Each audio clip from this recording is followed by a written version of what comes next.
articles that are in the Jordan Peterson series, as well as all the articles that Svetski has written on Bitcoin Magazine and elsewhere. He has put out some incredible work, some incredible thinking. The article prior to this one was Bitcoiners Are the Remnant. We Don't Need the Masses. I think I messed that title up, but long story short is you should read that one as well. It's classic. But I'm going to go and show Bitcoin 2022 really quick before we get into talking about Bitcoin or Citadel, Bitcoiners and Citadels. Y'all need to go to Bitcoin 2022 in Miami, April 6th through the 9th. You can use the promo code. It is Satoshi to save yourself 10% off. Prices will be going up, but it is going to be the absolute ultimate Bitcoiner gathering. Our CEO is calling it the ultimate pilgrimage for Bitcoin. Bitcoin 2021, 13,000 people, the place where El Salvador announced that it was going to make Bitcoin legal tender. And I believe pretty much everyone on stage was there. I know I shook Untap's hand. I shook Alex's hand. I think I met Mitch there as well. But lots and lots of Bitcoiners will be there, over 30,000, 4 days of Bitcoin culture, information, technology, and more. Highly, highly recommend it. Don't sleep on the Bitcoin conference, but I'll shut up now. Alex, back to you, man. Come on. Why don't you talk a little bit about... We did more than shaking hands at the event, man. Come on. Yeah, that's true. Yeah, we don't have to get into the details, though. You got to be there to know it. You know, Bitcoin 2021 is kind of like Vegas. You just got to be there, but a lot of it was recorded on YouTube. Alex, I'm going to send it back to you, my man. Talk to us about this series. Talk to us about this essay. We can get into the details. I have a bunch of questions for you. I know we have some great guests on the stage as well. For sure. So, I actually just want to echo for Bitcoin 2021. There was, it was probably my favorite Bitcoin event that I've been to. I loved Bitcoin 2019, but that was sort of the first one that I've ever been to, and that was over in SF a couple of years back, and it was a lot smaller. And I will, credit Bitcoin 2021 as like a place of some really good inspiration for me. It's like I'm writing what I would call my magnum opus to date at the moment. It's called Fire Bitcoin Teleportation, and it's going to be my most important piece ever written in the midst of that. And that actually came out of a discussion whilst I was at Bitcoin 2021. I like it. So yeah, dude, it's going to be super. I like it. Putting Bitcoin at scale to put it into perspective. Yeah, it's literally like the thesis is going to, really dive into this idea that, we sort of use BC and AD to kind of like separate timelines. Like this will be like the outer bounds of existence, fire on one side, which is what transformed us into Homo sapiens. Bitcoin is the midpoint. So, then you have before Bitcoin and after Bitcoin. So like AB and BB, or BB and AB, sorry. And then, on the other end of the spectrum is like Bitcoin's the step change, which transforms us into Homo Bitcoinicus. And we move into the next level of existence. Like it's true leveling up. So anyway, I want to chunk it up, and hopefully I'm going to be speaking about that at Bitcoin 2022. So, that's the plan at least. So anyway, Bitcoiners and Citadels. So I guess maybe where I'll start is, let's start with just give the 5 minute on the series in general. Maybe talk about Jordan Peterson. Why are you doing 21 or 12 rules and stuff like that?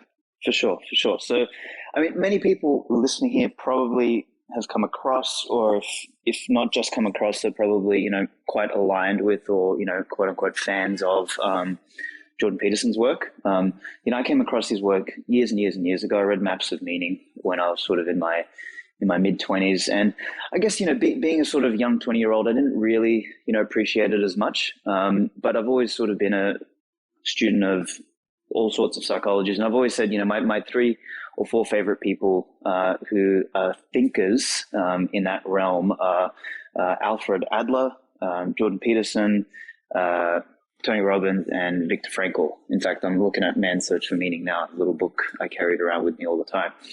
And anyway, over the last, couple of years, we've seen, well, actually probably over the last year, we've seen Jordan Peterson's thing sort of rise up. And it's funny, I've got a tweet, and I think this is on my old account, so I don't have proof of tweet at the moment.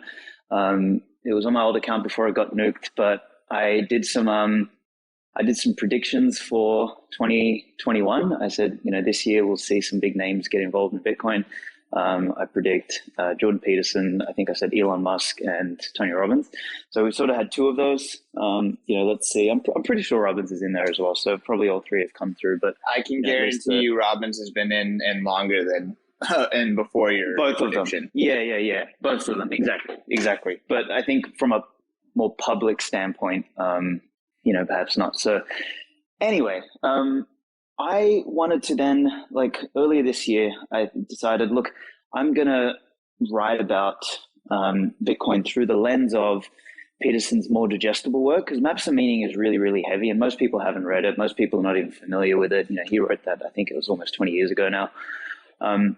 So what I took was the book 12 Rules for Life, and I said, all right, I'm going to take the principles that are discussed in each of the chapters, because the chapters are dense, and each chapter is actually quite broad. He does have a title and a name for each chapter. Like the first one is Stand Up Straight with Your Shoulders Back, etc. But you go in there and there's all sorts of principles. Like the whole lobster meme comes out of that first chapter.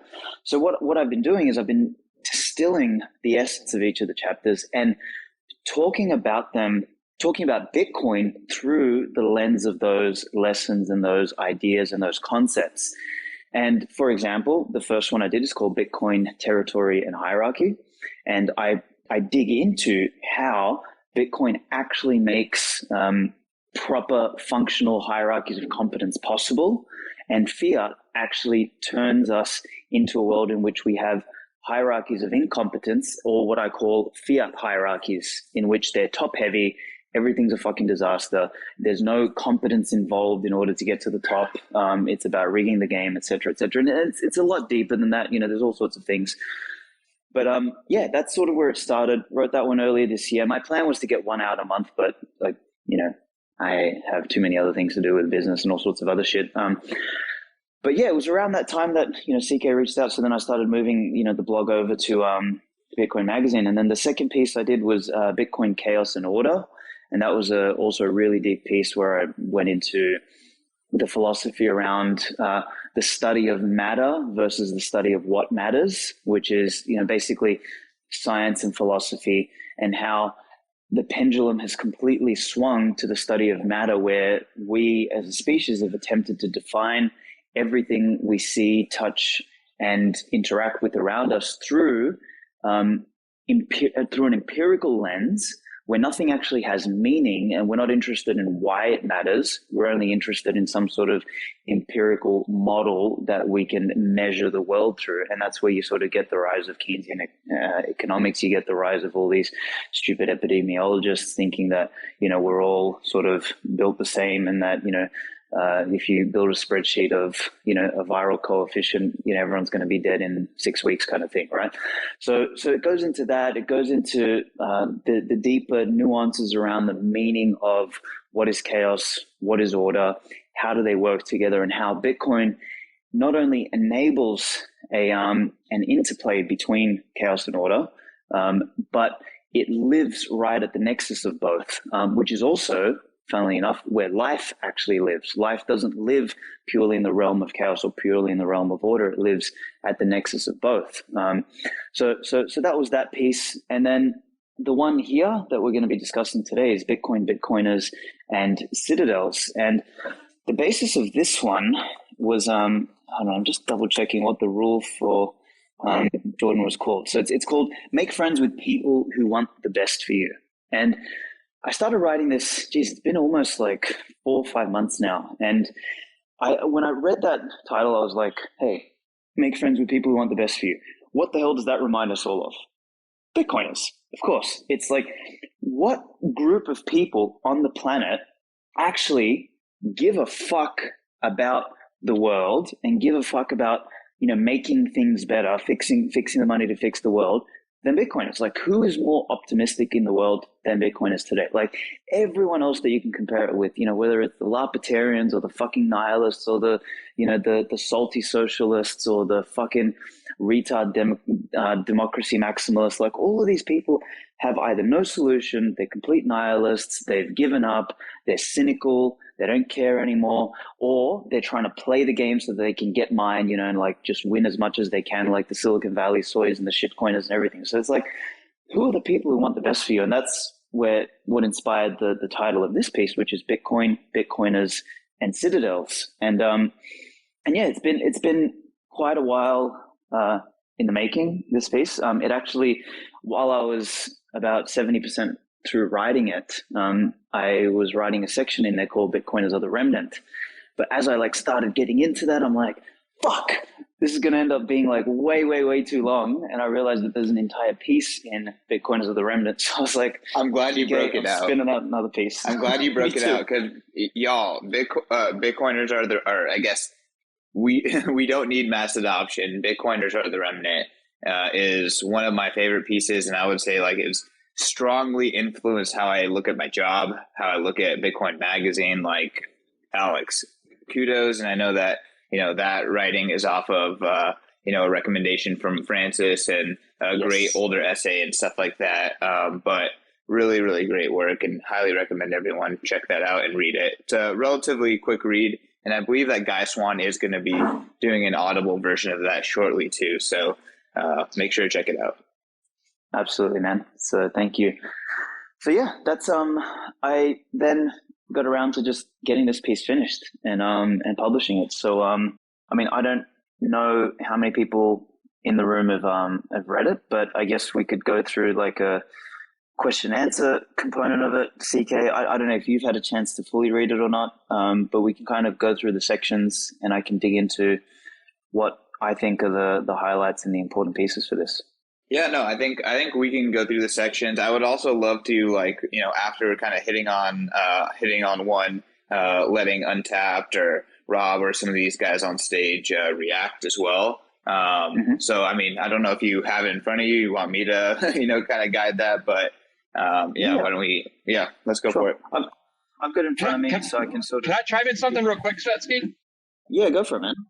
Before you even get into the Bitcoiners and Citadels part, the Bitcoiners of the Remnant, I think a really important thing that ties into this topic of the Citadels is the fact that not only is Bitcoin the Schelling point of money, but Bitcoiners as a culture is the Schelling point of what's being built as the revolution itself. I see this so much in what I'm doing, where it's happening in the real world that it's a gravity, it's like a locus of power where the people that actually have a real ethic to them are assembling around this culture. And that flows into this intrinsic minority that has this power to get close to those who want best for you, right? That remnant flow, it's not toxicity where it's driving people away. That's the strong center that actually enables us to coalesce around truth to flow into what you're talking about now. Yeah, well, I would argue it does both. It either goes right over the head of the quote unquote the masses, or it drives away what I would call the parasites. So I'm doing a part 2 of the Remnant piece called The Remnant, the Parasite, and the Masses, just to kind of dig into a little bit more of the nuance around that, because there was a bunch of people who misinterpreted some of what I said in that article. But yeah, to your point, Untapped, is that when what Bitcoin as a Schelling point and Bitcoiners as a people that have I guess aligned themselves or been drawn to that Schelling point, we are actually toxic to the status quo in the same way as a white blood cell is toxic to a sick cell in the body, right? Like we are toxic to that because we are fundamentally subversive and we're building something that is incompatible with the status quo.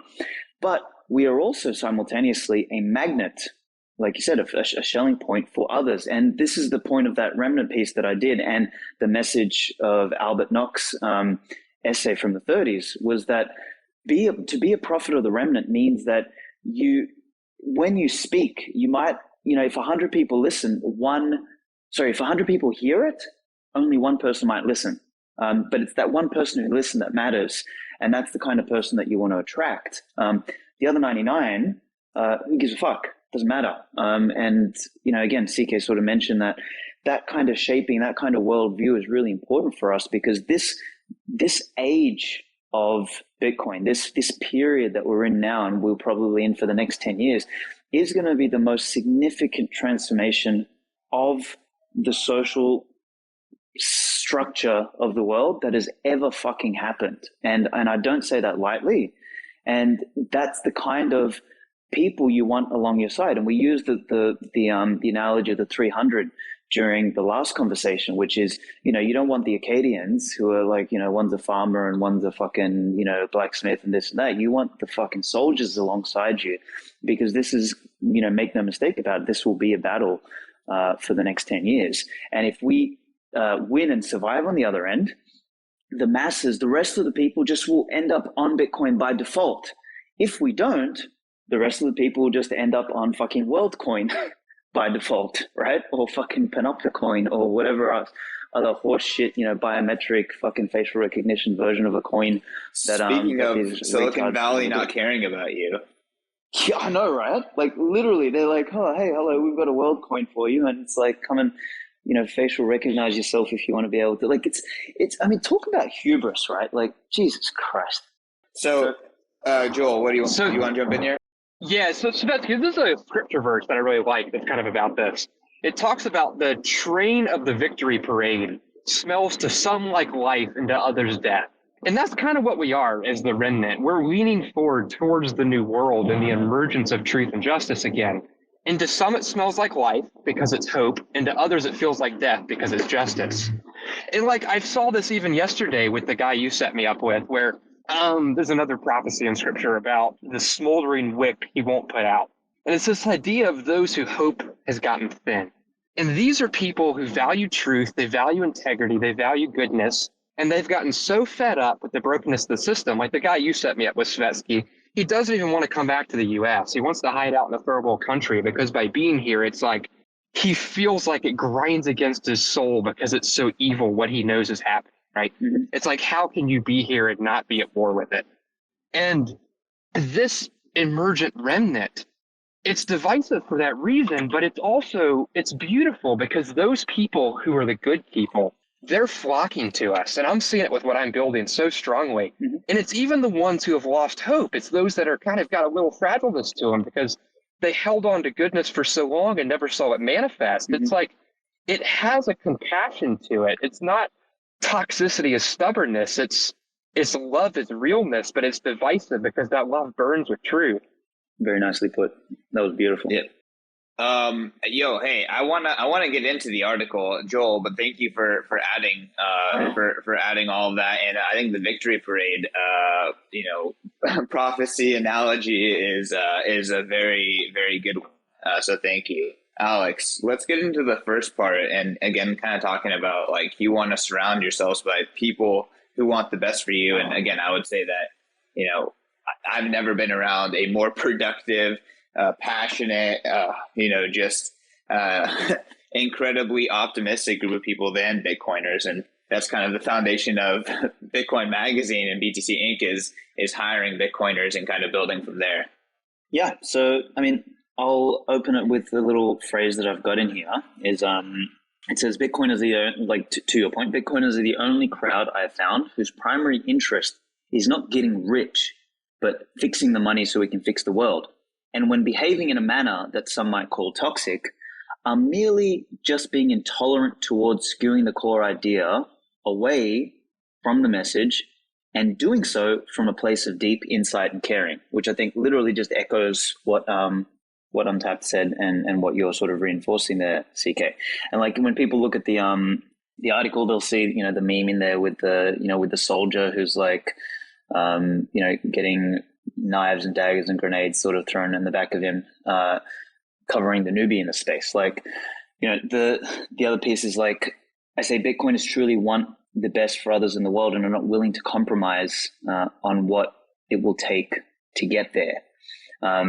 So I think just that very notion of the right people, the right community, and, surrounding yourself with individuals who want the best for you, and genuinely want the best for you is quite rare and is a good thing. And to sort of echo like Jordan again, he says that, you should spend your time with people who want things to be better for you, not worse. And he reminds us that it's a good thing to choose people who are good for you and demand the most for you.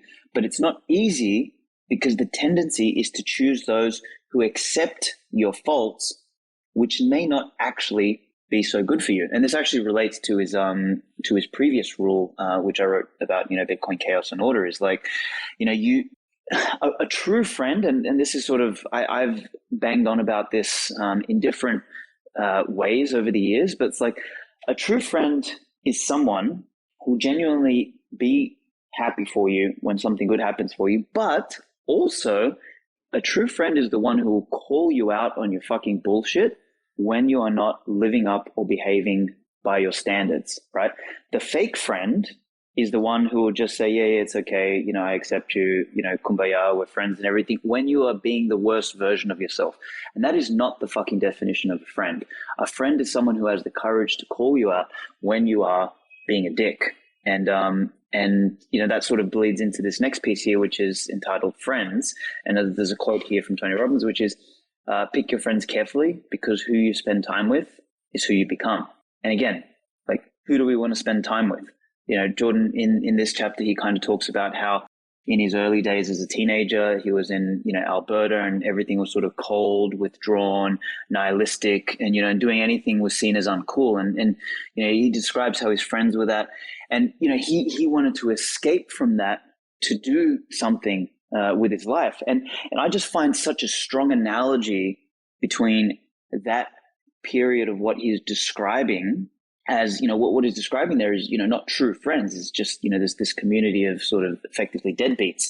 And, the people who wanted something better for their lives, they actually got the fuck out of there. They went and worked on the, the oil rigs, etc. And the analogy for me is like the hopelessness and the nihilism we see in much of the world today. It's like we're surrounded by people who have either like literally given up or have been brainwashed by like mainstream madness. That people are like seeking some form of distraction or escape because they can't handle being alone long enough to face themselves. Like they literally fear the specter of their own increasingly meaningless existence.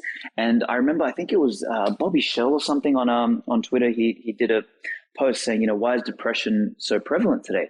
And I just answered it with, I'll tell you why. It's really simple.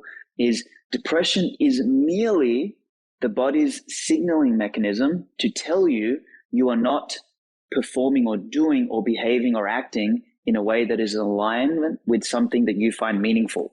So if you are living a meaningless existence, you will by definition be depressed and continue to be depressed. Why is everyone so fucking depressed today? It's because everyone is living this meaningless existence. And when they feel a little bit of pain or feel a little bit of suffering or feel a little bit of discomfort, which is the nervous system's way of telling you that something is wrong, that you need to fix it, that you need to change it, they go and dope themselves up with a fucking antidepressant or some fucking mindless music or some mindless Netflix or some fucking food or some retard friends or, going out and fucking drinking, getting blasted or going to parties and all this sort of shit. It's always a fucking distraction from fixing the underlying problem, which is the meaninglessness. And, this is where a powerful sort of community of friends or a powerful peer group is really one of the most, important ways to fix it. You don't fix depression by, doping somebody up with fucking antidepressants and screwing up all their other, systems.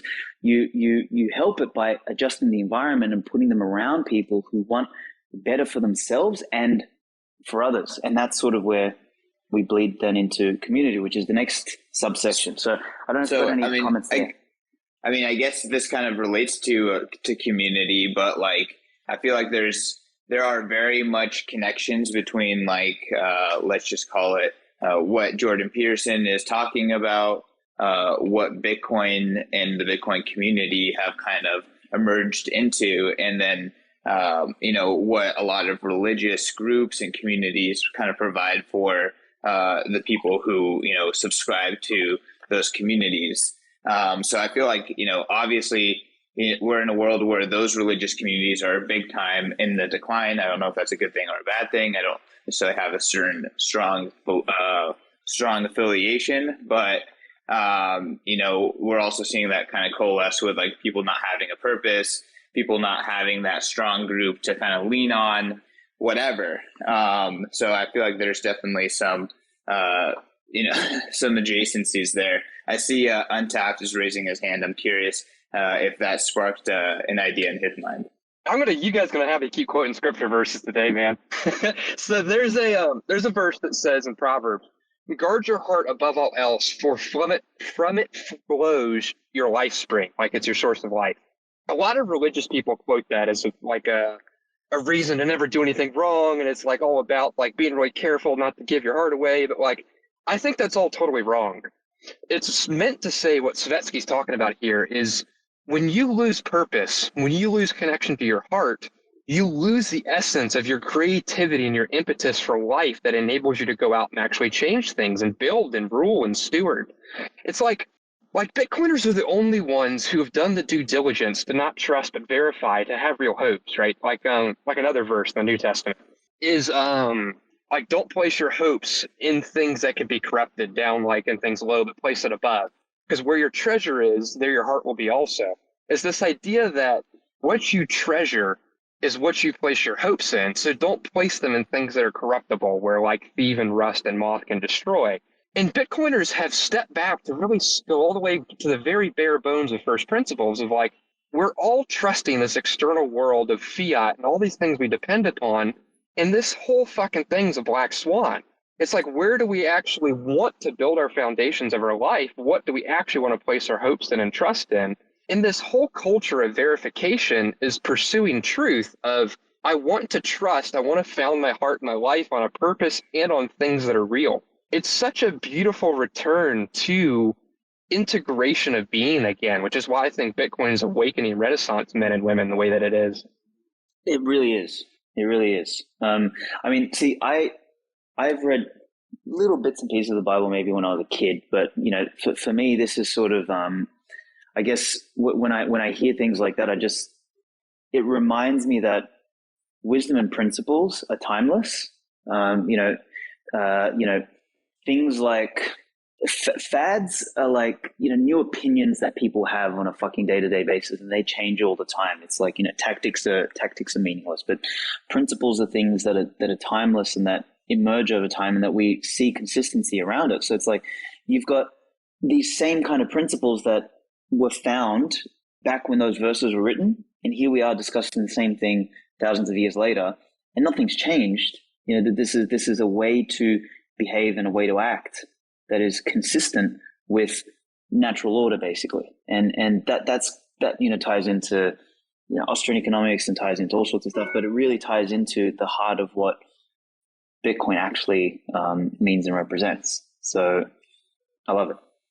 CK, did you want to pull in any other threads there, or do you want me to continue here?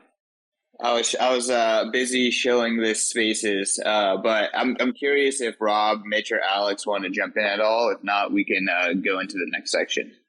Yeah, I think, Svetski, I would highly recommend listening to Jordan Peterson's biblical series. He goes through the Old Testament. He just goes to, I think, Genesis, and takes him 30 hours to go through it, talking about these deeper trends and stories about the evolutionary and biological nature of these stories that are told and passed down through the Bible and how they have a deeper meaning. It's just one of those things I would just definitely call out as a fun thing to kind of dig in deeper, because I think there's definitely a lot of crossover there from a worldview and perspective about these deeper times and traditions, which kind of erode away in modern technocracy, where we think that we have this new found truth that we kind of cheat ourselves out of, these deeper, longer, multi-millennia old traditions and patterns and faiths and traditions that we follow. Couldn't agree more. Actually, my exposure to biblical stories has actually been that. I haven't gone through his whole series, but just anecdotally listened to bits and pieces of his stuff. I've I've digested like fucking so much YouTube material from Peterson. I used to basically during the lockdowns that was my gym workout, was just like clips of that just playing in the background while I'm lifting weights. Too funny. 2017 was me going down the Peterson rabbit hole, watching all of his lecture series, just as like the end of the year as Bitcoin is ripping in price, and definitely got to At the gym? that deeper. No, not at the gym. At home. Come on, like commuting. I know. I'm setting up the home gym now, but during the whole lockdown stuff, just setting up a home gym. But the punchline though is, I think listening to his stuff back in 2017 actually gave me a deeper conviction for seeing the longer term pattern, and like what we're all really here for, which I think your article really does a great job talking about. I don't want to jump ahead of the article, but loved it. Alex got so excited when he thought that you listened to Jordan Peterson at the gym. He was like, "Oh my god, one of me." Another one. Right, so my girlfriend always gets fucking annoyed at me because she's like, "Can we listen to music?" I'm like, "No, we got YouTube clips to listen to." She's like, "Fucking hell." Anyway, you're like my brother, man. He'll force his wife to listen to just like tech videos and stuff like that. I can't do that. I'm too nice. Yeah, well, I no comment on my part. I just like spank wait, her Alex, when she doesn't listen. Alex McShane, do you want to say something? yeah, I just wondered if you could speak more to. It seems to me that like kind of the great cardinal sins that you're talking about are one, complacency, and the second would be kind of impatience. And in my opinion, like buying Bitcoin is kind of an act of like rebellion against both. Like this is the act that will break both of those, because you have to fundamentally admit you didn't know something about money, and you have to begin the process of relearning and like re-educating yourself when you start to buy Bitcoin. So I was wondering if you had more comments about that. Could I ask you for a favor on this one, Alex? Could we dig into that one on our pod next week? Because it kind of it veers a little bit off from where I wanted to take the article right now. Absolutely. Is that cool? Yeah, for sure. Thanks. Okay, sweet. I want to keep that primed for then. Write that question down, Alex. Let's dive it back into the article. Okay, so next piece, community. So, we kind of bled into that. Jordan reminds us to find friends, a peer group, and a community not only want the best for you, but are also aiming up. And, and that's what we find in Bitcoin at almost every level, So when people look at it from the outside, it looks like this fucking shit show of people screaming at each other. It reminds me of that Rexona ad, right? Where you got everyone sort of flying around off the top of cars and falling out of buildings and everything's on fire and shit like that. And that's what it looks like. But ultimately, this is a free market way for us to, and I'm mainly referring to Bitcoin Twitter, but, even more broadly is, this is our way of keeping each other honest, to strengthen each other's resolve, and sharpen each other's wits. So it's the classic iron sharpens iron. And, for me, again, I've never come across or never come in contact with another group that's so diverse in background and experience and in age and gender, nationality, race, whatever the fuck it is. But that we're both simultaneously willing to get new people in, and, get them on a path, but also call out in earnest people who internally are attempting to stray away from the path, or the false prophets that are out there trying to herd people off the fucking side of the cliff and charge a ticket along the way. So that kind of makes for like a really incredible community, unlike nothing probably any of us have ever come across in the past. And in here, like in this section about community, like I've come up with a phrase, and feel free everyone to go and use this, but it's Bitcoiners are what I call realistic optimists. So to me, I'm trying to define that term as, we as Bitcoiners are pessimistic about the short term because we're honest enough to both acknowledge the problems we're facing and call them out, but we're also optimistic about the long term because we appreciate the nuance of what has worked in functional free societies. And we know we also have the ultimate tool in Bitcoin, whose very fucking existence corrects behavior and time preference at the level of the individual. Like that is so important. So it's like we're pessimistic because we're realists, but we're also optimistic because we know we can fucking win this and we've got the ultimate tool. And like when you contrast that with like, the nihilists and, like I said before, the social the salty socialists and like the libertarians, like they've all given up. Like we know that there's challenges ahead. And in fact, you know, a lot of people when they're like, oh yeah, you think it's just going to be some utopia. Like I think Bitcoiners understand the challenges ahead better than just about anybody else out there. Like we understand the nuances, and you know, we just happen to be the only people with a fucking plan. Like with a functional goddamn plan. Like, you know, we're not out there, you know, waving banners on like that Chris fucking Sakosha moron, like, you know, putting stickers on places and thinking, you know, just say no is going to actually fix anything. It doesn't do anything. So like, you know, I've broken it down in terms of three things that we do. Is we, as Bitcoiners, we fix the upstream issue.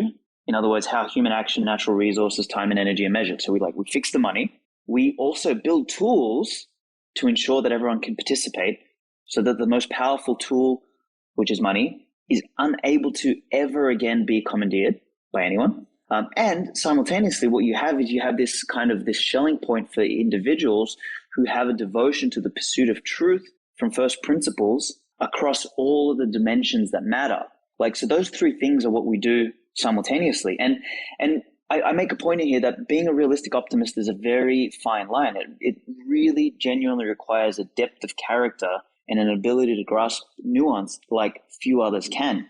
So then I kind of contrast that with what the world is full of. So I'll read a couple pieces here from the article, which is you've got the nihilists and the people in the legacy world who've given up or don't believe things can get better.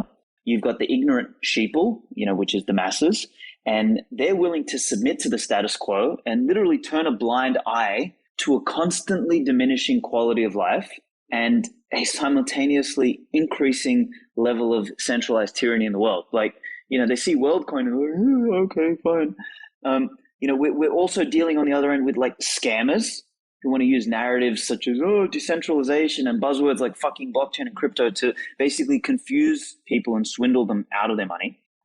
You've got what I would call the naive optimists who genuinely don't understand what's going on in the world, and they put lipstick on a pig and believe they've made it beautiful. So it's like the modern Silicon Valley sort of tech entrepreneur that's building the next pointless finance or social app, like literally represents that archetype. You know, they're so caught up in this fake innovation that they have no idea what they're fucking building in the first place. They have no idea that they're building it on a house of cards. And because the incentives are so skewed, they have no idea that they're actually building their own prison. Like they're dumb as fuck. No, seriously, it is insane. It's like the geniuses at Open Table who are like, you know what? We're going to integrate with face scanning and a vaccine pass, so that way it's as convenient as possible for our diners and restaurant to comply, right? Yeah. Like they build the panopticon, you know, because they're innovating to bring convenience. Correct. They're building their own fucking prisons, and they're doing it under the guise of innovation. That's why I call them like these naive optimists. They think their things are getting better. They think that that's a good thing, but they're dumb. And then sort of the last two classes. Sorry, go. I apologize to keep interrupting, but just to kind of double down that like Bitcoiners are the only ones that are paying attention. You know, I remember when Open Table actually did, you know, make that announcement that they were going to be complying with Clear's system. And if you look in the comments, literally only Bitcoiners were commenting. Only Bitcoiners were dissenting. So it was quite unreal that like no one else was engaging with this thing. No other community in the entire world. But sending it back to you, Svetski. Yeah, 100%, man. And this is sort of like I guess that really just echoes, again, the difference between, you know, what I would say is a shitcoiner and a Bitcoiner is like, you know, what a Bitcoiners are building tech that is, you know, dissentive in nature, or like, or maybe that's not even a fucking word. Like it's subversive in nature. And, you know, we like completely disregard the old world, and we're like, no, we need to rebuild this in a way that's incompatible with the old world. And these guys are just literally sitting there with a smile on their fucking pet face, putting lipstick on a pig and saying, hey, look, it's better. Now let's fuck the pig. And it's like, no, bad idea. You don't fuck pigs. That's called bestiality. So that's what basically we should call Silicon Valley people pig fuckers, because that's what they are. So moving along, the last two kind of people that we are, you know, that the rational or that the sorry, what am I calling us? Realistic optimists are fighting against is, you know, the deranged power brokers. They're the ones who understand the game and know which levers to pull. They are intimately aware of the structural inadequacies, and they know where the maximum points of leverage are located. But instead of doing something to make it better, they use these insights and their intellect to game the system and take advantage of others. So that's people like your Ray Dalios and your hedge fund managers and your, the top end bankers and stuff. They know it's fucked.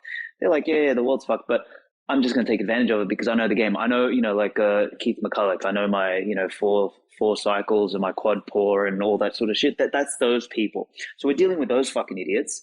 And a lot of the parasites. Maybe there's another one in here, which is the parasite, which is the Klaus Schwabs of the world. But that's probably there's a big similarity between those archetypes. And then lastly, and then this one's really important, is we have what I call the bitter, salty, intelligent people who have been right about the state of corruption and have chosen not to participate in either the scams or the quote unquote the game. But now they're sort of like they're disillusioned from having watched the madness and hysteria continue for decades, despite like the gaping holes that they've, often eloquently and rationally pointed out. And, they've seen so many prior attempts fail. So they no longer, even believe that there's hope. And, should someone come out with something like Bitcoin, their only response is to just ridicule it because they either resent not having come up with it themselves, or lack the humility to appreciate that this may be the actual 0 to 1 moment. And this sort of last category is your preppers, your ANCAPs, and your libertarians. That they've been very accurate. Comes to mind. Who? Steve Hanke comes to mind. Hanke's an example. I mean, I think comic Dave Smith has kind of changed his tone a little bit, but I mean, he was a perfect example for me. Like literally his fucking podcast was called Part of the Problem, and he was literally fucking part of the problem. Just sits there, makes jokes, but doesn't actually fix anything. So, this is like when we look at those archetypes against the Bitcoiner archetype, like that's the difference between the kind of people we're dealing with, and it creates this thing which is kind of bleeds into the next section, which I call like the lonely contrarian. Like, many Bitcoiners have had to go through this point of the journey. Is like, I'd love to speak to that before you move on, Svetski. Okay, go, and then let's get into lonely contrarian. I would say that the difference is that we have faith and they don't. But I need to define what that word faith means. And Valis and I actually have a couple podcasts planned where we're going to dive into that deeper. But to steal from Laser, he says that like we have these elites casting these Malthusian fear spells to cause you to fall into a posture of self-protection. And from that posture of self-protection, they manipulate the masses to herd you wherever they want, right? And then you've got these salty people, right? They had the hope of knowing what was possible, but now they've gotten jaded. They don't know if you can ever even get there. They had a dream, but now the dream's dead. What makes Bitcoiners unique is they have the inner strength to handle the tension between the world that is and the world that could be without lying to themselves. They can handle the tension of truth, and they can handle the exposure and the pain of that tension, of looking at them both simultaneously, of seeing it with eyes wide open, pursuing truth, but building and suffering in order to create that reality. That capacity to handle tension, the vulnerability of the exposure to truth itself and the way it hurts, is what I would term as faith. And faith rather than fear is what makes Bitcoiners different. That's very, very beautifully and eloquently phrased. I would 100% echo this idea of like faith being, very poorly defined in general, and that being a very accurate definition of like what faith actually is. Because I mean, to have faith, like you genuinely need to envision something that is yet to exist. And in order to create something that is yet to exist, it requires work, like proof of work, keeps coming back in everything. And work, by definition, involves the sacrifice of time and energy. And that comes with a dose of pain. But when you have faith, like the meaning of that pain is not something that is detrimental to you. It is a meaning of like earning something. And faith is the ingredient that allows you to continue to pursue that and to endure the struggle despite any potential feeling of short-term pain, etc. Which the others, like you said, in the absence of a level of faith, they feel the pain, they feel the discomfort, and they just run from it, or they ridicule it, or they make jokes. And they just hide. They hide and protect themselves from it. I mean, the price of that faith, I mean, that's the price of life itself. It's the difference between like these Keynesians who are trying to control everything or realists who want the volatility of reality. It's like unless a seed falls into the ground and dies, it'll bear no fruit. I mean, life always flows from death. That's the nature of reality. And faith is that act of choosing self-death in exposure to create real life through what you do with your choices and life force. Absolutely. Getting deep in here, guys. It really is. That was incredible. Thank you. All right, Bitcoiners, I want to tell you about our newest sponsor. This show is brought to you by Ledn.io. I have been super, super impressed with the guys over at Ledn. I've actually known the co-founders, Adam and Mauricio, for a very long time. I've had the pleasure to watch them build Ledn up from a tiny, tiny startup to now a super impressive institutional grade Bitcoin and crypto lender. Y'all, I'm so impressed with these guys. They are offering some of the best rates out there. I don't think anyone even comes close to touching them. You can get 6.1% APY on your first 2 Bitcoin that you deposit into Ledn interest accounts, and you can get 8.5% on USDC deposits.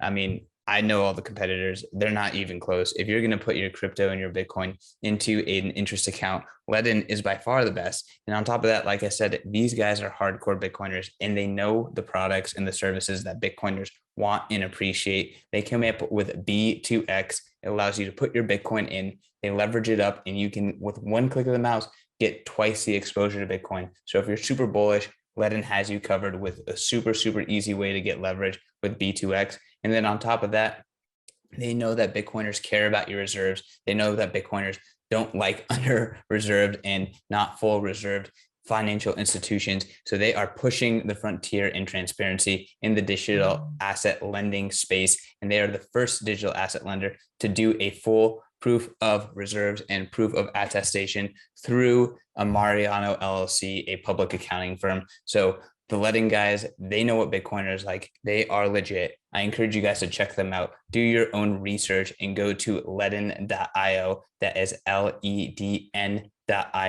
and learn more. All right, Lonely Contrarian. So I'm sure many people listening to this have felt like maybe I'm the fucking crazy one, and I kind of make a statement in here, just sort of honoring this idea of the lonely contrarian, because like to think we can overturn the corrupt behemoth that is the legacy financial system, and to stand strong in the face of a world gone categorically mad can be an incredibly lonely feeling.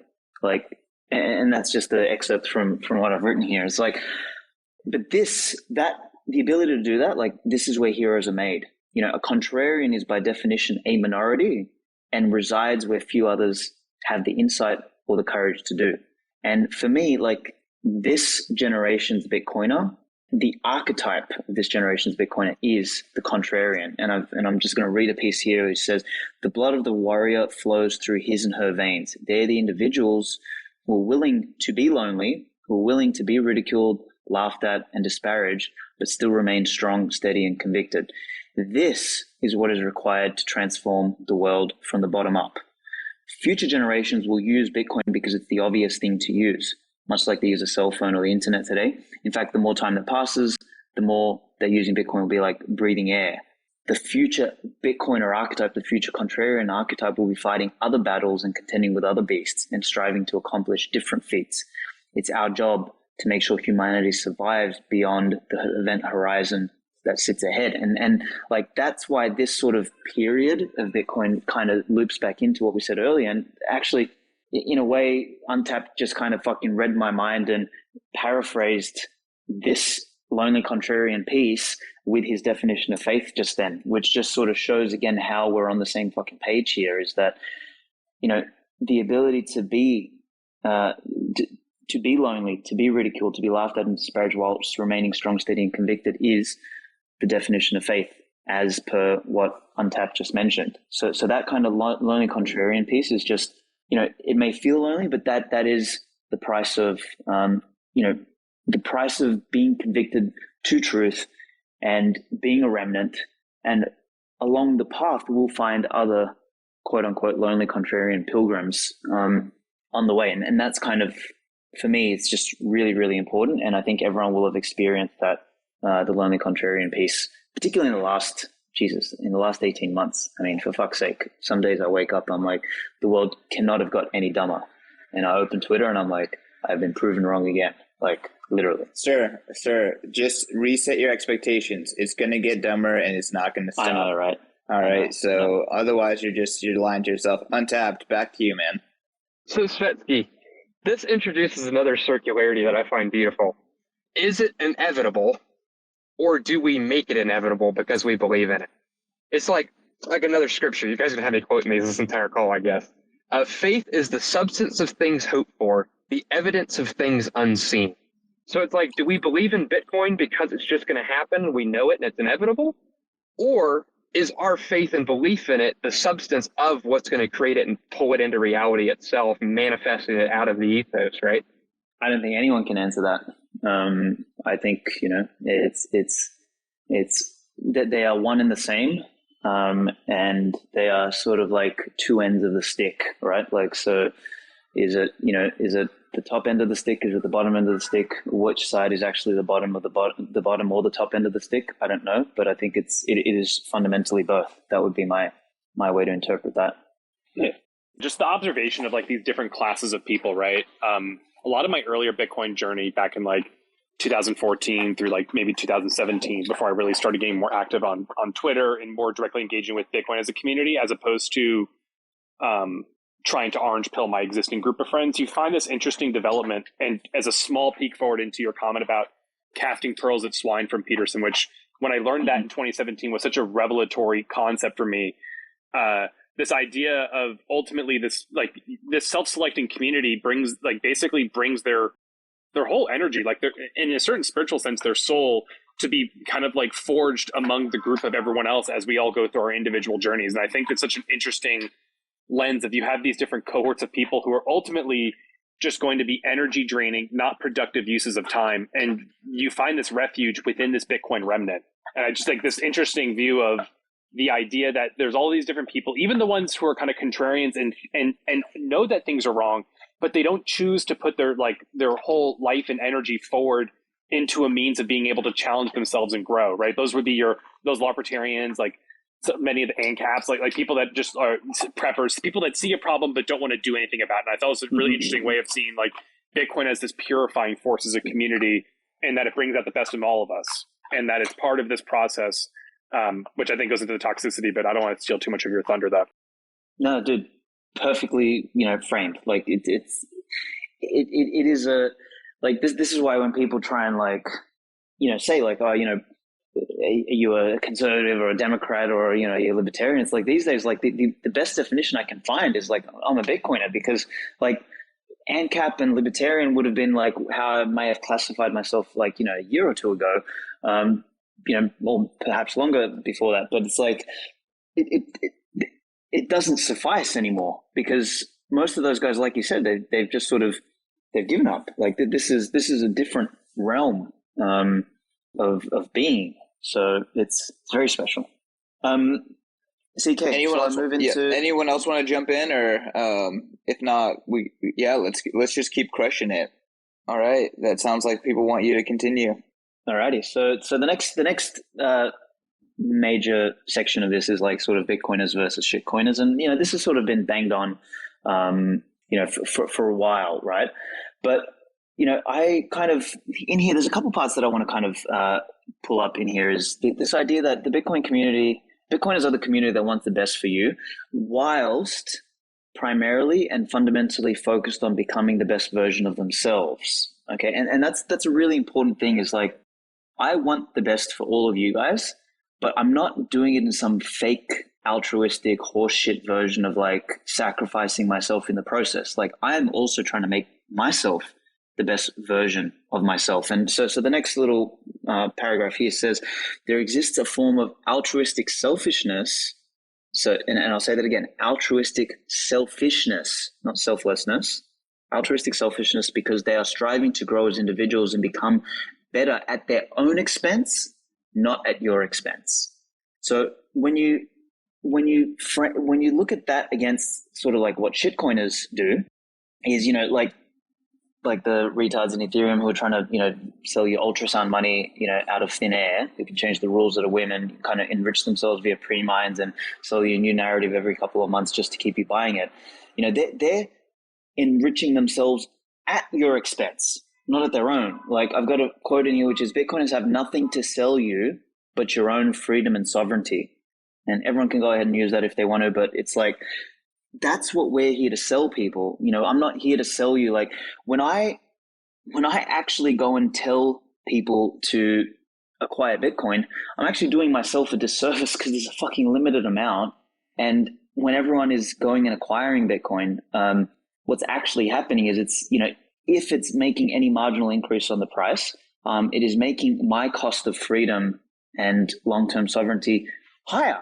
Like that's a very fucking different thing than a shitcoiner printing a bunch of shitcoins out of thin air and selling it to you, so that you're the one holding the fucking bags and they get your actual money. Like it's such a flip, right?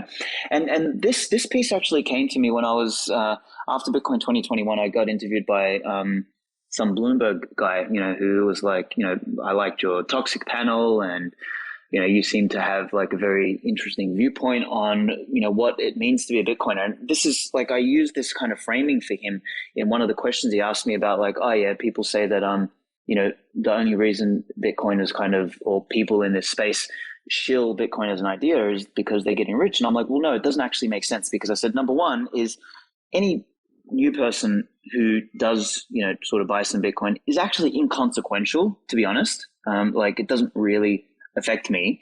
But if any momentum is created by a broader base of people buying and hodling Bitcoin, it actually drives up its purchasing power.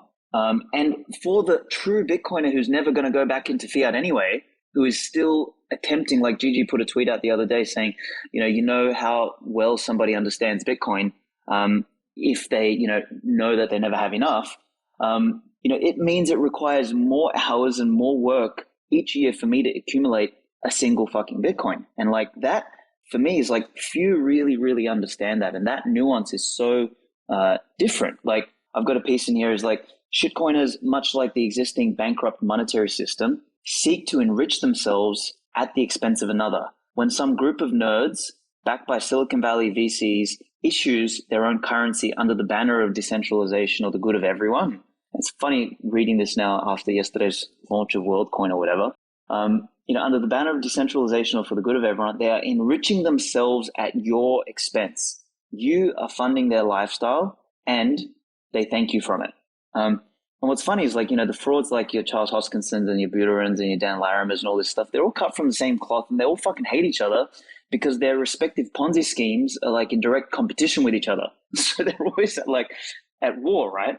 And the blockchainers that are selling overpriced enterprise database solutions in Silicon Valley, like VCs, like A16, A16Z and all that sort of shit, pumping and dumping new shiny crypto, they're no different. They don't want the best for you. They just want the best for themselves at your expense. And that's kind of to be expected in a world where incentives are like skewed and capital allocation is broken and price signals are false and, morality has been sort of thrown out the window, or is like, the meme in here that I've got, and thank you to Gigi, is like, morality's been thrown out the window. So have principles. Like you look at Raoul Rugpool Powell, you're like a man with literally no fucking principles. I despise that. I don't even want to call him a human, like that fucking worm, because he's an example of someone who does not give a fuck about anyone else, and will shill them anything because it doesn't matter.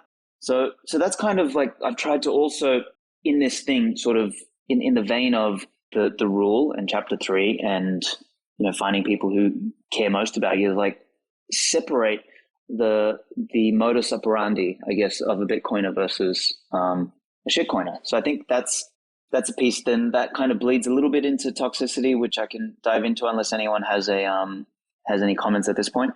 I do. I would say, Svetski, that Bitcoiners have the heart of a king and a queen, of kings and queens.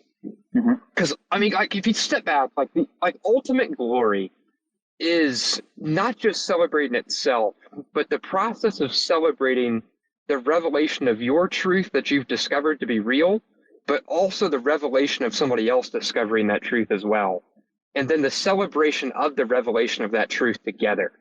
Because in that is ultimate joy, and that ultimate joy is where true glory of like royalty is found. And Bitcoiners have that in spades. They're one of the few communities I've ever found that do, where they are all about that celebration of the revelation of truth. Yes.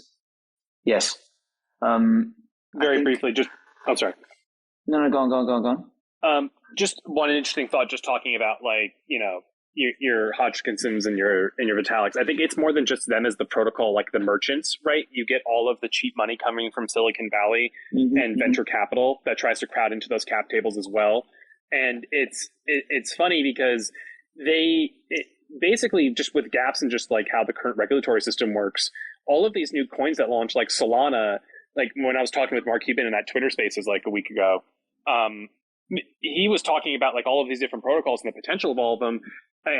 And what isn't really widely known is that him being able to get in on the seed round of multi-coin capital, he was able to get Solana tokens at 4 cents a piece. Right. So he's talking about this whole enterprise, like this whole future and legend, but he just found a sophisticated way to take him and his interconnected like buddies that are very wealthy and have accredited investor status to just dump on retail. Right. They're just taking the masses and throwing them into the fire so they can enrich themselves even more. So it's more than just the technical vendors who enable this. It's the whole capital structures in the current monetary fiat system that just send everyone to the wood chipper so they can get more money. Totally. And that's, you know, what I phrased there is like, you know, what more do we expect in a system in which all the incentives are skewed? And you know, the Mark Cubans of the world represent that archetype that I mentioned earlier, which is the guys who play the game, right? They know the game. You know, he's, you know, despite him being a fucking banana brain, like he kind of, you know, he didn't become a billionaire kind of, you know, entirely by accident. Like he got enough to the Cantillon effect, he got close enough to it, and etc. And he's just used it to his advantage at the expense of another. And that's that kind of nuance there is like a Bitcoiner wants to become the best version of himself at his own expense, and wants you to do the same thing. A shitcoiner and a VC and a Mark Cuban of the world and all that sort of stuff, they want to become a more enriched version of themselves at your expense, irrespective of whether the enriched version of themselves is actually consistent with becoming a better version of themselves, which they're actually not interested in. And that's a fucking galaxy of difference between those kind of people. Yeah, and the whole conversation was pivoted around like he didn't understand it. I've come around to he knows exactly what's going on, right? He knows exactly what he's doing. It's not like he doesn't understand Bitcoin and what it promises overall, right? If 2 years ago he was saying it was bananas had more utility, and now he says it's the best global store of value, but there's all this other stuff too, right? It's like he had to almost make that concession to have the credibility to like keep the game going. Very true. Because it's like a celebration of lies, because you can use the lies to consolidate greater power for yourself, rather than a celebration of truth because it empowers others to be their best self, so that you can collaborate with them as your best self too. Damn. Yeah. You're really good at like really distilling the conversation Untapped. I kind of want to just throw out there that, you know, my position on altcoins is that they're part of the hydra of shit that's DDoSing the legacy system.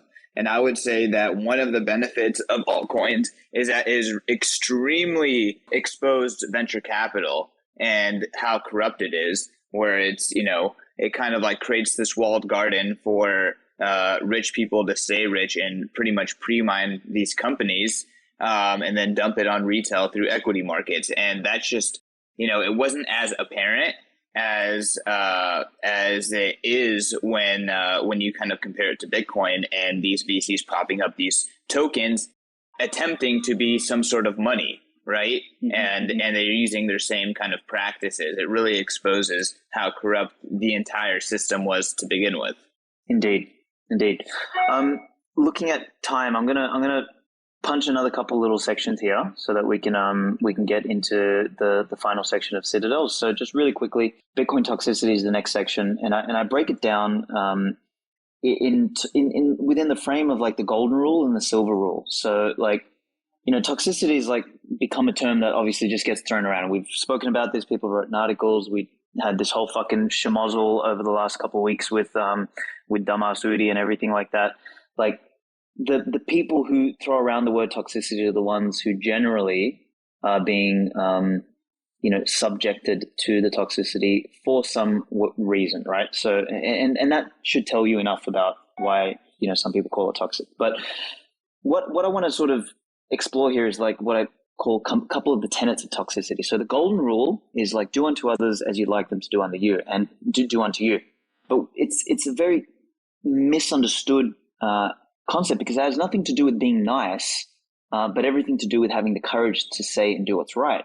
So what you really want done unto you, if you're really, really honest with yourself, is the thing that keeps you honest and that demands the best of you and that corrects your erroneous behavior so you can evolve and develop into the best version of yourself. So if someone is calling you a fuckwit for being a fuckwit, then that's actually good. You might go and label it as toxic and you're offended and whatever the fuck else you want to say. But, that is really what the golden rule is about. So 80% of the time, to do what I just mentioned about correcting erroneous behavior and developing into the best version of yourself, 80% of the time that requires truth. And 80% of that time, that truth will fucking hurt. And, sort of Bitcoiners believe this viscerally. And on the other end, you've got the silver rule, which is something I learned from Taleb, the fucking retard. So, I've written in here, I'm sure his ghostwriter will be happy. But the silver rule states that you should not do unto others as you would not want done unto you. So it's like a variation of the golden rule.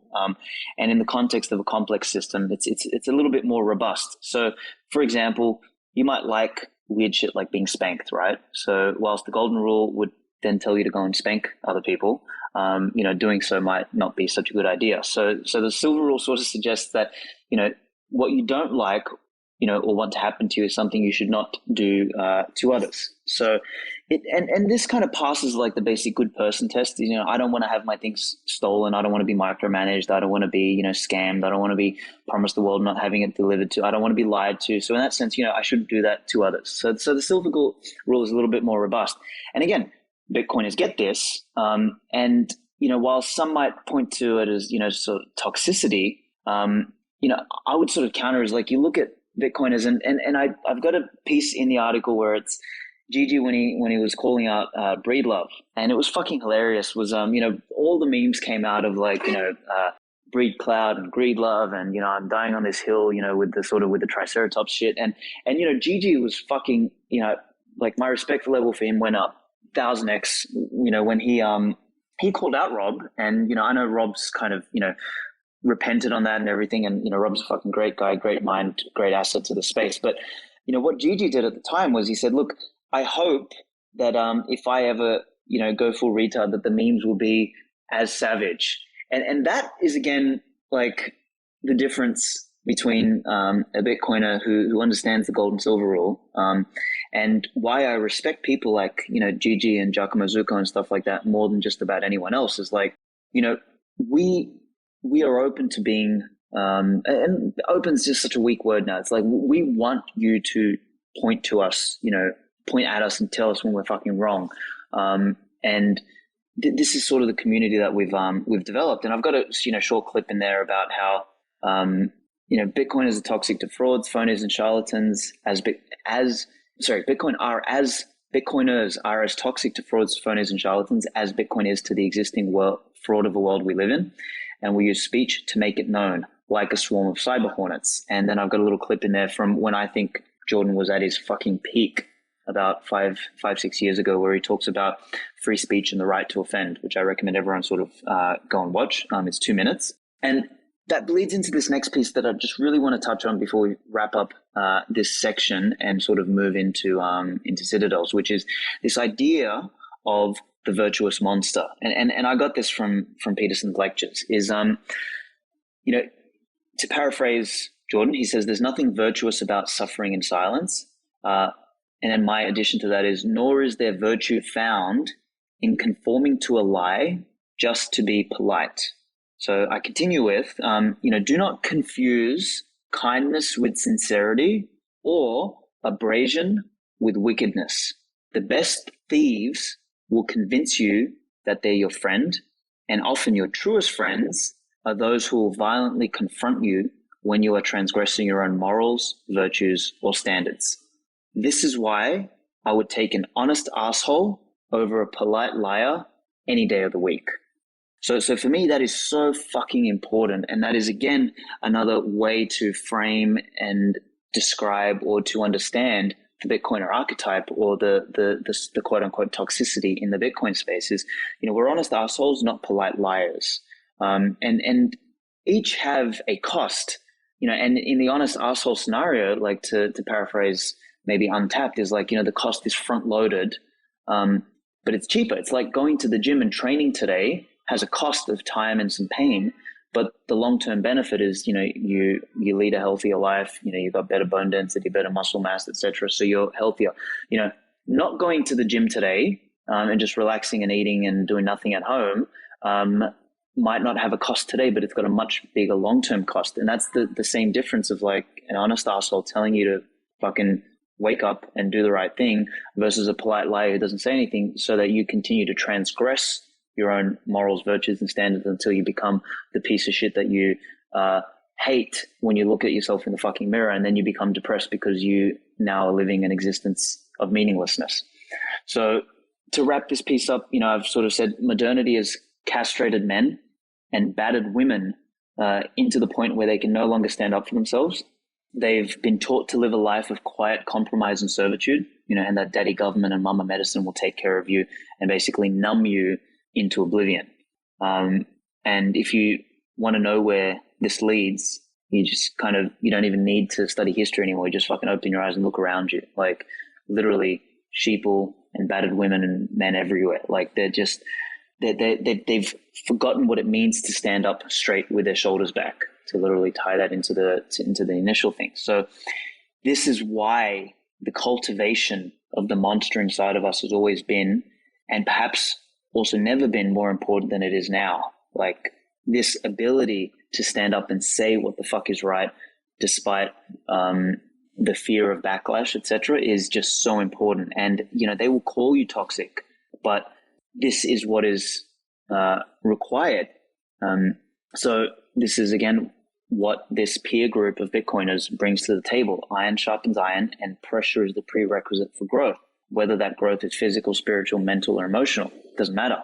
The monster inside you must be cultivated, and it must be fucking conscious. Like, and then I've got a little phrase in here that I've written is: the conscious monster confronts the dragon, who in brackets is the tyrant, and it also confronts the snake, who is the charlatan, whilst protecting the truth, the tribe, and the innocent. That's what it means to be a virtuous monster, and that is the archetype of the so-called toxic Bitcoiner. Without them, the world around you becomes either a tyranny or a fraud, or in our case, in our timeline, basically a blend of the both. So I've got a little quote here that I made up. It's called in the absence of honest asshole, the world devolves into a mass of polite liars. So I think that virtuous monster piece is really important, and I don't know if anyone's got a piece on that if they want to add. So yeah, really quick. I want to do like 10 minutes of comments, and then we can get back to the next section. But we got a lot of folks up here, and Joel is raising his hand. Let's do it. Yeah, Svetski, that whole part where the Bitcoiners at a micro level are willing to call out each other, it's such a beautiful thing. I mean, like, if you look at Rob in particular, I think the measure of the vehemence that was directed at him was a measure directly of how much the community loves him. Cares. Because the willingness totally. to speak the truth to somebody, it's like having faith in them, right? You're willing to bear the tension to tell them something they don't want to hear. And that faith and believing in them is a form of love. And to be a part of a community where the fire of that love is so strong, because just like you said, make friends with people who want you to be the best version of yourself. That is the exact manifestation of that. Mm-hmm, mm-hmm, mm-hmm. Very true, and I love what you said there about like it's totally in relation to how much one cares. Like, and I always say this to people I care about. Like when I say so, like for people I don't care about, like if I see them eating shit food or doing dumb stuff, I'm like, yeah, go fuck yourself. I don't give a fuck. But for people I care about, like I genuinely say something, and sometimes people, get me wrong. And this often happens with my girlfriend. She's like, oh, you're always on my fucking case. And I'm like, if I wasn't on your case, you would know that I don't give a fuck. So I said, beware of the day that I'm not on your case, because that's the day that I'm, kind of not with you anymore. So it's, I think that is really, really important. Another scripture, a father disciplines those whom he loves. Indeed. Fuck yes. Let's go to Mitch. Hey, so yeah, you tell me, Svetsky, if this kind of resonates with you. I kind of want to tie it back to history a little bit and Bitcoiners, the signal that they're producing as being, quote, toxic, or maybe some of them aren't as toxic as others. If you look at the history of America and classical liberalism, connect that with John Locke, who was born out of the Age of Enlightenment or the Age of Reason, if you're familiar with that. It's, philosophical age where it was literally don't trust, verify. People had reason, they had sovereignty and reason, their pursuit of happiness. And I think I just keep coming back to this idea of Bitcoin being like a source of classical liberalism and enlightenment and reason, where they're not trusting, they're verifying, and everybody's bouncing that off of other Bitcoiners. I just keep on following back and going back to the Age of Reason. I mean, there's obviously a major echo there, right? Between that period and now. I mean, in this piece that I'm writing about, the via Bitcoin teleportation, I'm going to dig into how these previous versions of what kind of, like what you're describing, basically, the Age of Enlightenment and sort of classical liberalism as a precursor to Bitcoin, were part of our path to get to Bitcoin. But Bitcoin is not the same as those, because Bitcoin is like a 0 to 1. It's a step change, but it required those previously. But to your point, yes, like fundamentally speaking, like Bitcoin is kind of the end point of the echo of that kind of thinking. And it's we see that kind of thinking prior to the John Locke's as well. It's like, you go back to the Aristotle and Socrates, etc. It's like it's existed throughout humanity and across multiple different cultures. Like the Taoists in China were very, very, very similar philosophy around individuality. Unfortunately, the fucking Confucians won, and they burnt all the books, and they sort of instilled collectivism into the minds and culture of the East, which is why the East obviously fundamentally failed when you compare it to the West. It's like, luckily in the West, the philosophy around the individual and the sovereignty of the individual prevailed, which made it a much stronger part of the world. But anyway, I do think there's fundamentally important echoes there. Who wants to jump in? All right. Come on. Sorry, I'm just pumping my fist in the air repeatedly. I'm just basking in how much I agree with you and how inspired I feel. So, Pete, give us something. I gotta go to the bathroom really quickly. So give us something, all right. Please. Well, just going back to something that was said a little bit ago, I'm still kind of figuring out how to articulate my thoughts on this. But when we're talking about people like, wow, it's like I think of them as NPCs, right?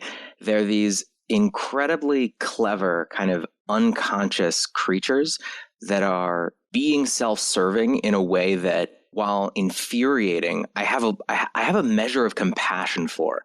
And I feel like it's our job as toxic maximalists, as you say, to figure out how to shake people out of this unthinking, unconscious fugue state. And I almost think of these types of people as, there are many biological organisms which have incredibly nuanced and extremely effective strategies for surviving and catching prey and growing and essentially, propagating their own individual, bloodlines.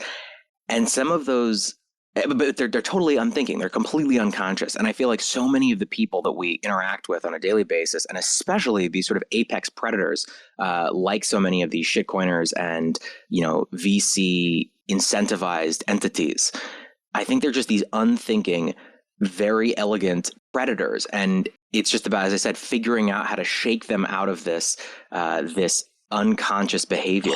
And the thing that is so possibly. Go ahead. I was just gonna say I wouldn't call them apex predators. I would call them the hyenas. Yes, I'm sorry, hyenas.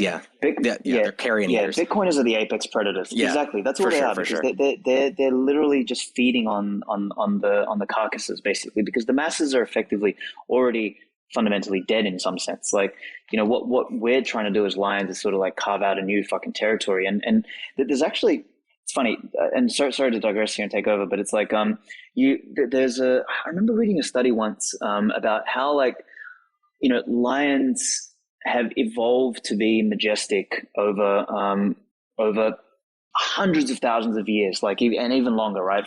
From sort of mammalian early days, and they have an innate ability to appreciate, like biologically appreciate territory, which is, you know, their version of private property rights. Like, it's ingrained in them. And, you know, they don't overeat, they don't like overkill, they don't do any of that sort of shit. It's like, it's sort of, they've managed to evolve some level of majesty. Whereas, you know, human beings have kind of evolved, we've sort of created constructs of majesty and of like royalism as a concept, over a couple thousand years only. And, you know, we haven't evolved to be majestic enough to deal with that. So we go around and like overkill and all that sort of stuff. And the problem compounds when you remove the capacity to get the feedback or to get the feedback or experience the consequence from, you know, such bad decision making or, you know, overeating or whatever, right? And this is where, for me, it's like, Bitcoin is the piece that we've needed to discover along the way, or I shouldn't say along the way. Bitcoin is the endpoint of, you know, this stage of humanity, kind of like what we were discussing on the phone actually yesterday. Is you know, we've gotten to Bitcoin, and this path required us be retard versions of, you know, royal, you know, retard lions basically. But now we're seeing the emergence of real lions in the form of Bitcoiners who, I don't know if we need to shake the fucking hyenas out, or if we need to, you know, build the territory in a way that the map is actually the territory and the map can't be changed, so we can't lie to each other. And as a result, the hyenas then have two choices. They either become sheep, and that's fine, or they actually transform into lions. But it's not us that have to really shake them. It's that we have to bring about a reality in which they don't have an option. You're exactly right. And actually, the thing that I say this all the time, but the thing that I find so compelling about Bitcoin and everything that it drives us towards is that the incentives are there, because I truly believe no one is better than their incentives.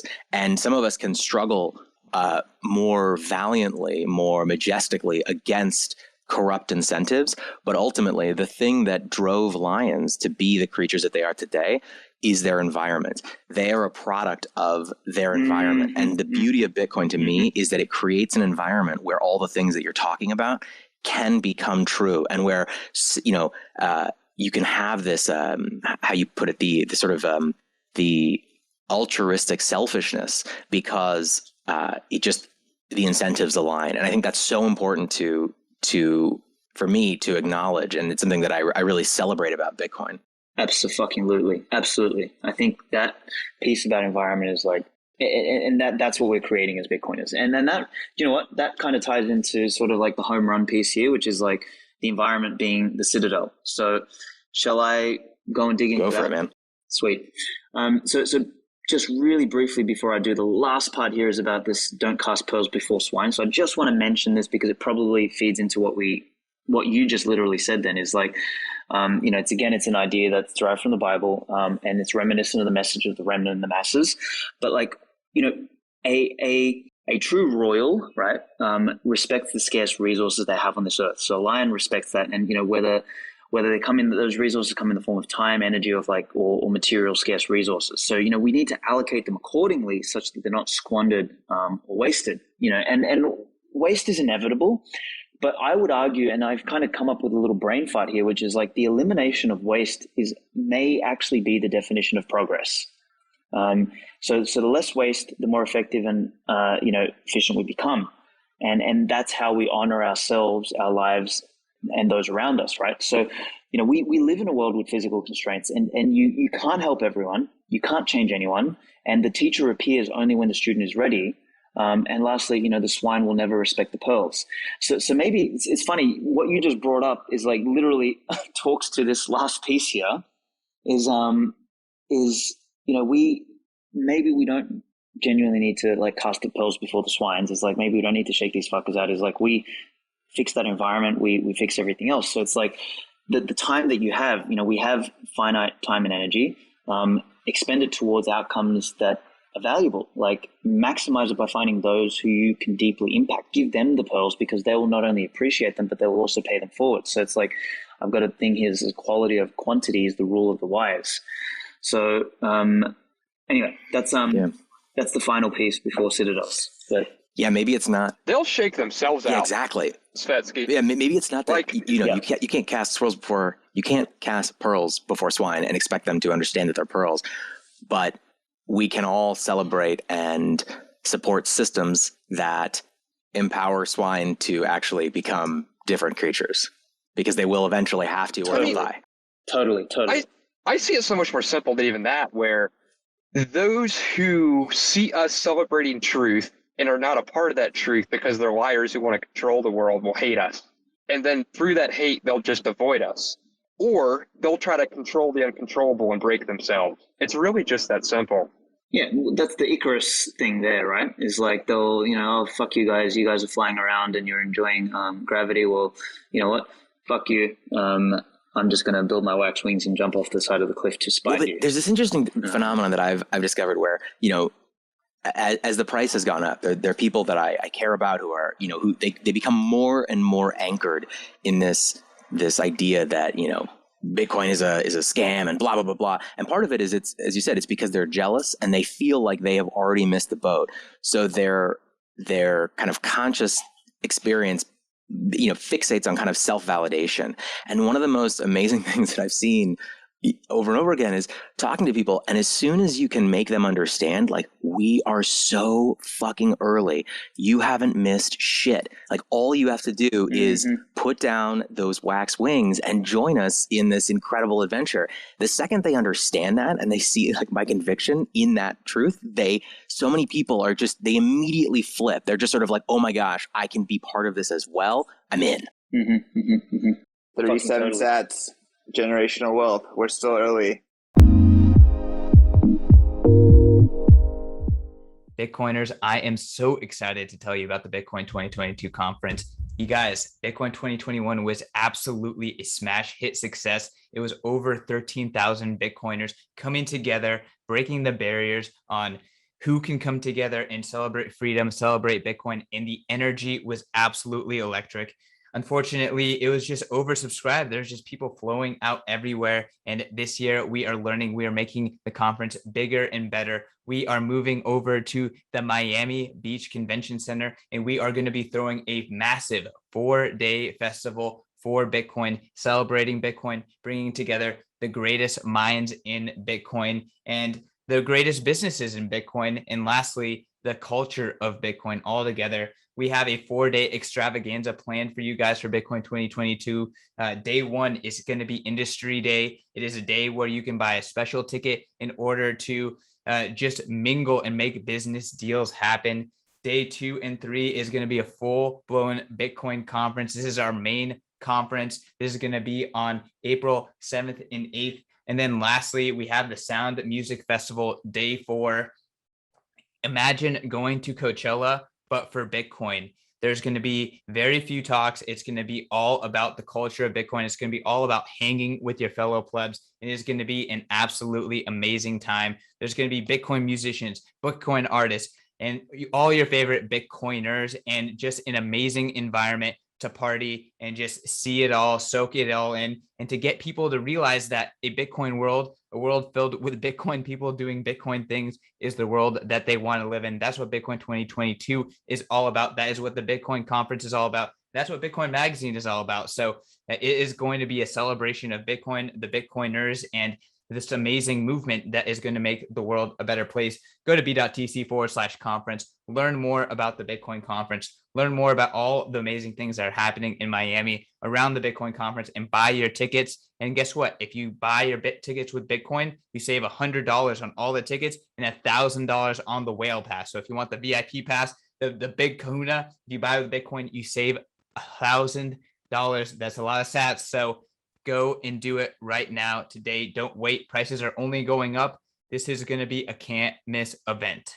Bitcoiners, I want to tell you about the Deep Dive. The Deep Dive is Bitcoin Magazine's premium market intelligence newsletter. This is a no fluff, hard-hitting, incredible newsletter going deep into the market, helping you understand what's happening with derivatives, what's happening on chain, what's happening in macro, what's happening with the narrative, and what's happening with the tech. My man Dylan LeClaire is an absolute savant. He is making his name known in the Bitcoin community, getting shout outs left and right, getting on podcasts left and right, and him and his team are bringing you everything that you need to know about Bitcoin. You don't even have to be on Bitcoin Twitter. You can ignore every other newsletter. This is the newsletter to rule them all. Go over to members.bitcoinmagazine.com, sign up today, and if you use promo code MACRO, you get a full month for free. You have nothing to lose. What are you waiting for? Sign up, see the incredible work that Dylan and his team are putting out. And if you don't like it,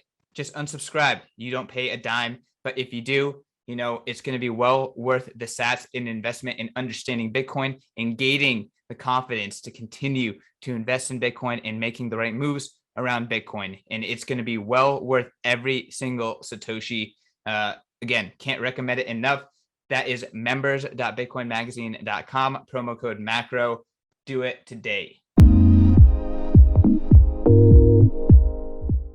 Yeah, I just wanted to touch real quick on P's point from earlier about shaking the people out of the matrix, the NPCs. You can't do that. Like in the matrix, their entire worldview is built on the system. And so if you're trying to talk, like one of the best things I heard from BitBlock Boom was Parker Lewis's talk on, selling Bitcoin to people. You can't talk Bitcoin to somebody who is not receptive and open to the idea of it. You're just wasting your time. And so these people, you can't just, you can't shake them and say, hey, just get Bitcoin, right? They're going to be even less receptive in that case. So I just wanted to touch on that real quick. Don't know if anybody has any thoughts on that. Yeah, I think I totally think we've nailed that. I think in the spirit of time, Kaz, if you don't mind, I wanted to just hit the Citadels piece because I think we've only got half an hour left here, so I don't want to have enough time for we can go a little bit longer. I don't know if we can. Eli, what's your timeline? Yeah, I can go a little longer too. Okay, so don't feel like we have a hard stop, but yeah, let's definitely try to be time sensitive. Okay. Well, People got Kaz, shit to do. Your point. Yeah, I mean, yeah, too much philosophizing, not enough fucking. That reminds me of a quote by Bruce Lee. It's like, Linda asked him what when they first met, like, what are you doing at university? He's like, I'm studying philosophy, and she's like, oh, okay, so what are you going to do about that? What are you going to do with that? He's like, think deep thoughts about being unemployed. So that's we should finish up the philosophizing soon. But to Kaz's point, it's the remnant piece. It's what Parker echoed. It's what we've just sort of nailed here. It's like it's totally like if someone is willing and wanting to be plugged in and remain in there, and I think I really sort of tried to drive that point home with the matrix analogies inside the Remnant article is like until they like Morpheus and stuff didn't go out and just unplug fucking anyone. They unplugged specifics who are willing to wake up, and that's a real part of the nuance that we need to navigate. So anywho, the Citadels. So this is the final part of the this thing, which is it went from individuals, friends, community, a peer group, defining the different archetypes, the Larpatarians and the parasites and the fucking nihilists and the socialists and all this sort of stuff versus the realistic optimists. That is the archetype of the Bitcoiner, or the lonely contrarian, those who have faith and are willing to go through the trials and tribulations and the struggle that is required to create something that does not exist today, in spite of the fact that everything is against them, and in spite of the fact that, it may seem hopeless on the surface, and in spite of the fact that they need to persevere through the struggle and the pain along the way, that is what represents a Bitcoiner. So in the spirit of changing and transforming the environment such that new remnants or new, the future generations can emerge in a place of strength or an environment of strength where we can evolve intelligently as a species, we have this idea of citadels, which has obviously been popularized in the Bitcoin world, but it has its roots in every great narrative where an individual or group have found sovereignty in their escape from tyranny or the collapse of the old, right? So whether it's the Noah's Ark, or the Romans, or the American independence, or Galt's Gulch, or the fucking internet, like the idea of cyberspace. The idea of the Citadel has existed since the dawn of history, and it lives on through Bitcoin. Like, it's gained momentum in the hearts and minds of Bitcoiners because Bitcoin is fundamentally a parallel system that neither needs nor recognizes the old. It operates on a new standard that is both subjectively enforced and objectively measurable. So I've got a little quote in here, it's a bit of a mouthful, but I say that Bitcoin is a citadel on multiple dimensions. It's a communication citadel. It's a monetary fortress. It's a time and energy superconductor. It's a web of intersubjective value. It's a human action transmission network.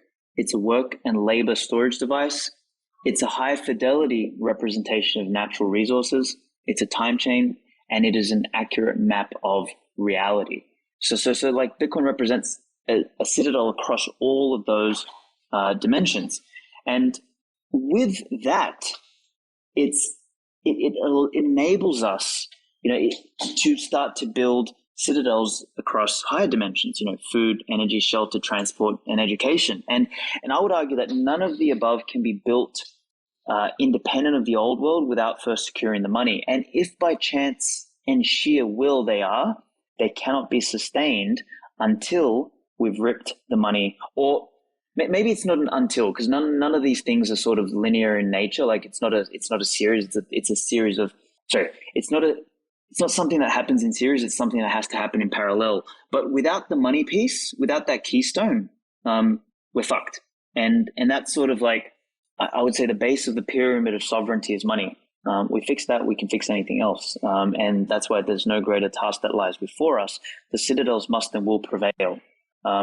So then I go into some stuff about localism, tribalism. So I'll go through this section quickly, and then we can sort of dig. But, people these days, they talk about, localism, and that is extraordinarily, it's an important idea. And I want to sort of take it from the idea of tribalism first before we sort of move into localism. And today the word tribal or tribalist or tribalism is a pejorative term, right? It's used to sort of frame people who think and behave in a certain way as either like bigots or close-minded or toxic or group thinkers or echo chamber maximalists or whatever, right? And basically, like most modern definitions, it's fucking stupid. The tribe is a critical component of a community. And like, if the family is the nucleus, the tribes are like the cells in a society.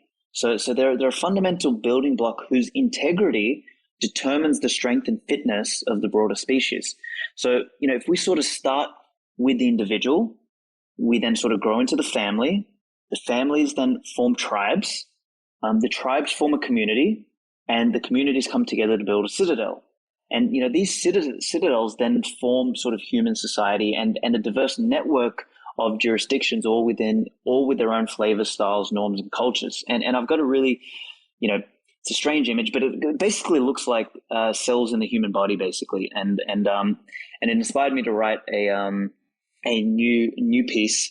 Like, fuck me, I've got so many unfinished drafts, but it's going to be called. Hold on, I've got the name somewhere.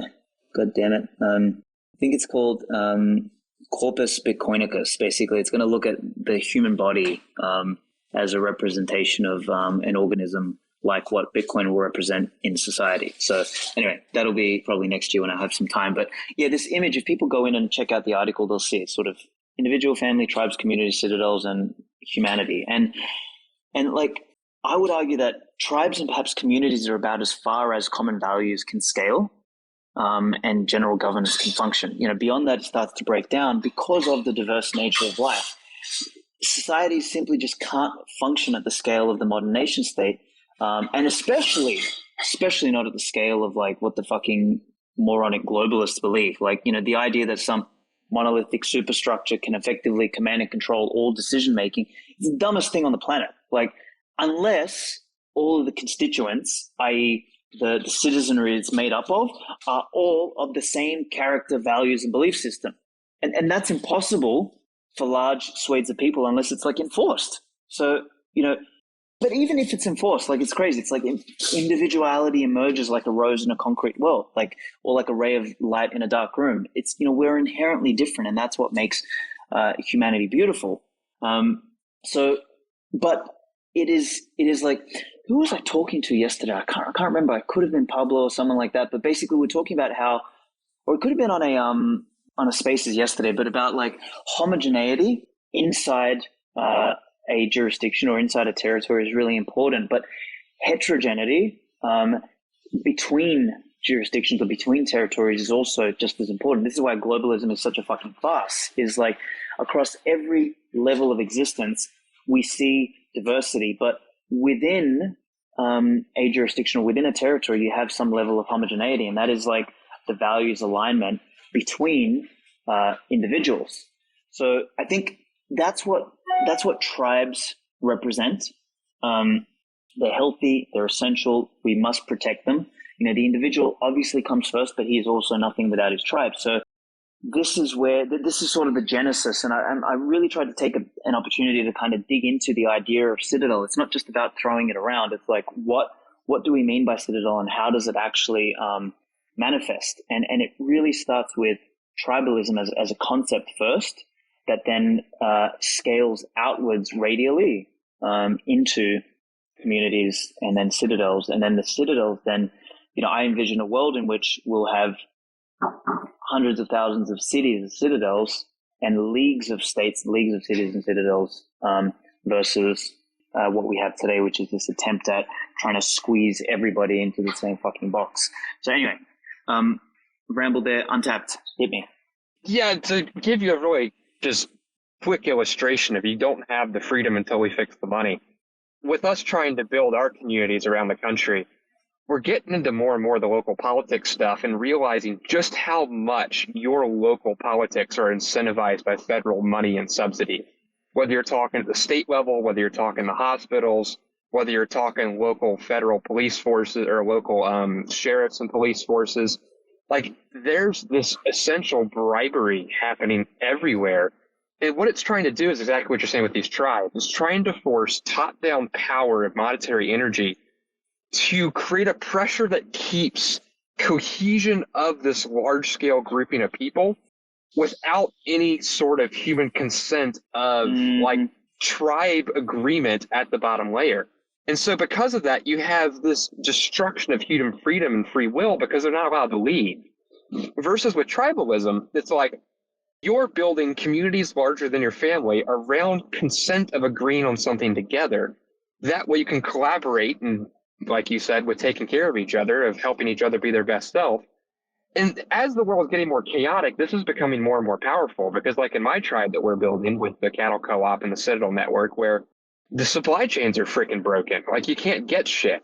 You can't get anything, and you can't get tires, you can't get tractors, you can't get parts to fix your tractors. And like, it's to the point where the only reason I'm able to get stuff is because I have a strong network of my tribe, and I know enough insiders, enough industries that when things are broken, I just make a phone call and they jump me to the front of the line and grab something off the truck or the manufacturing line first because they want to take care of my tribe. Tribe love of caring for each other is that unit of cohesion that protects society as a whole. Trying to use this authoritarian control to subvert that is just going to lead to chaos and war. Totally.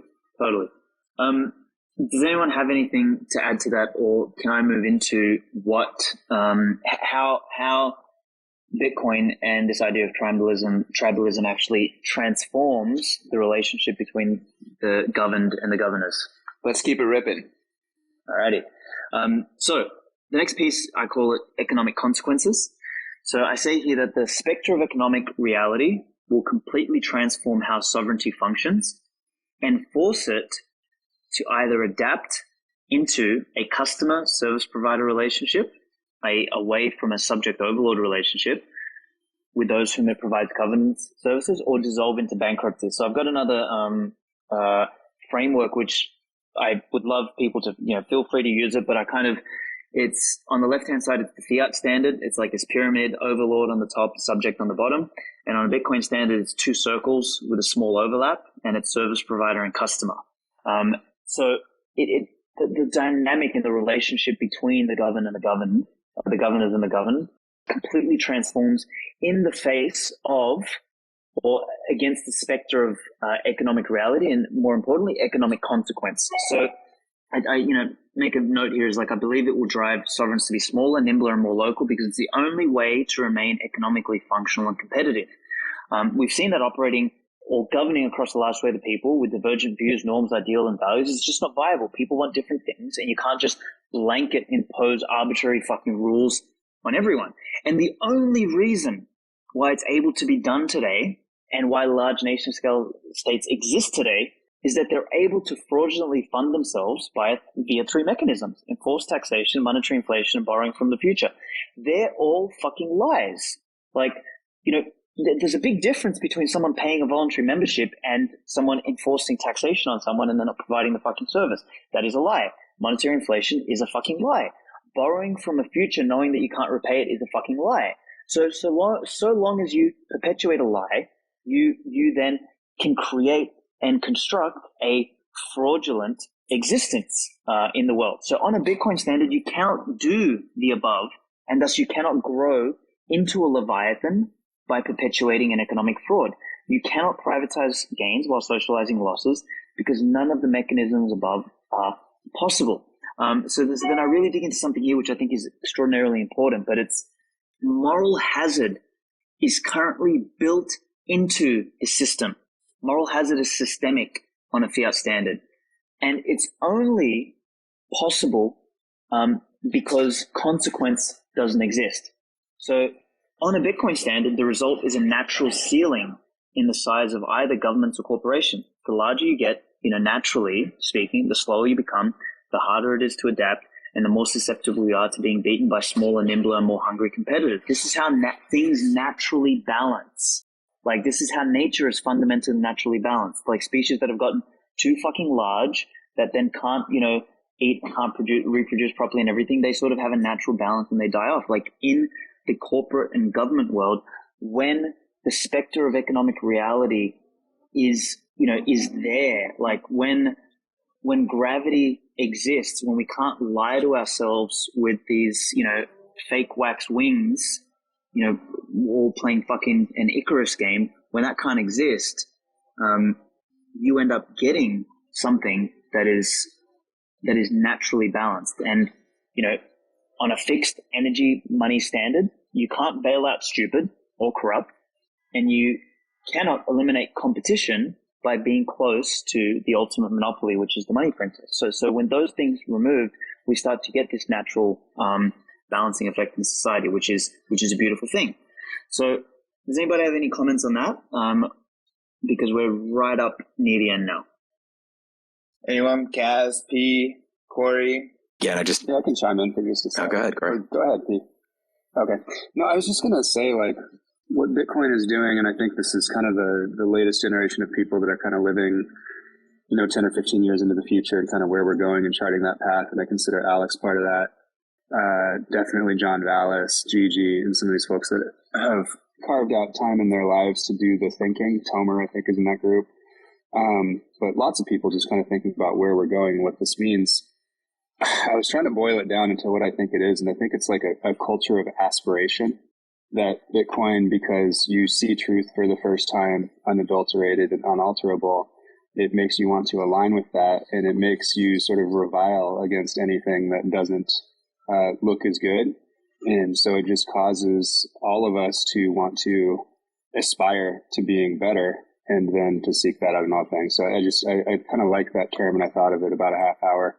Never found a good time to break in on Svetski as usual. But culture of aspiration, I think, is kind of a good label for it. Beautiful. Love you, bro. I had a buddy back when I was younger he would say, what you worship, you become like. And the greatest form of worship is obedience.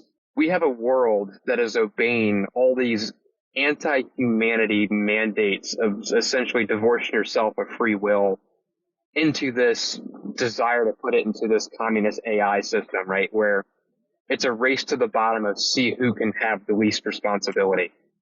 Mm-hmm. With us and Bitcoiners, we worship truth and obey truth. So we're becoming more like truth. I think that's how I define that aspirational character. Very true. It's like the balls not to obey, the fear spells. Yeah, well, and that ties back into what you said earlier about faith, right? It's all of these. It's funny. All of these ideas, all these principles, they're all interlinked, right? They're not different. They're all cut from the same cloth. And thinking that they're different is it's hubris. I think that when just want to echo what you said about creating these sort of artificial selection pressures, right? You see this in nature all the time.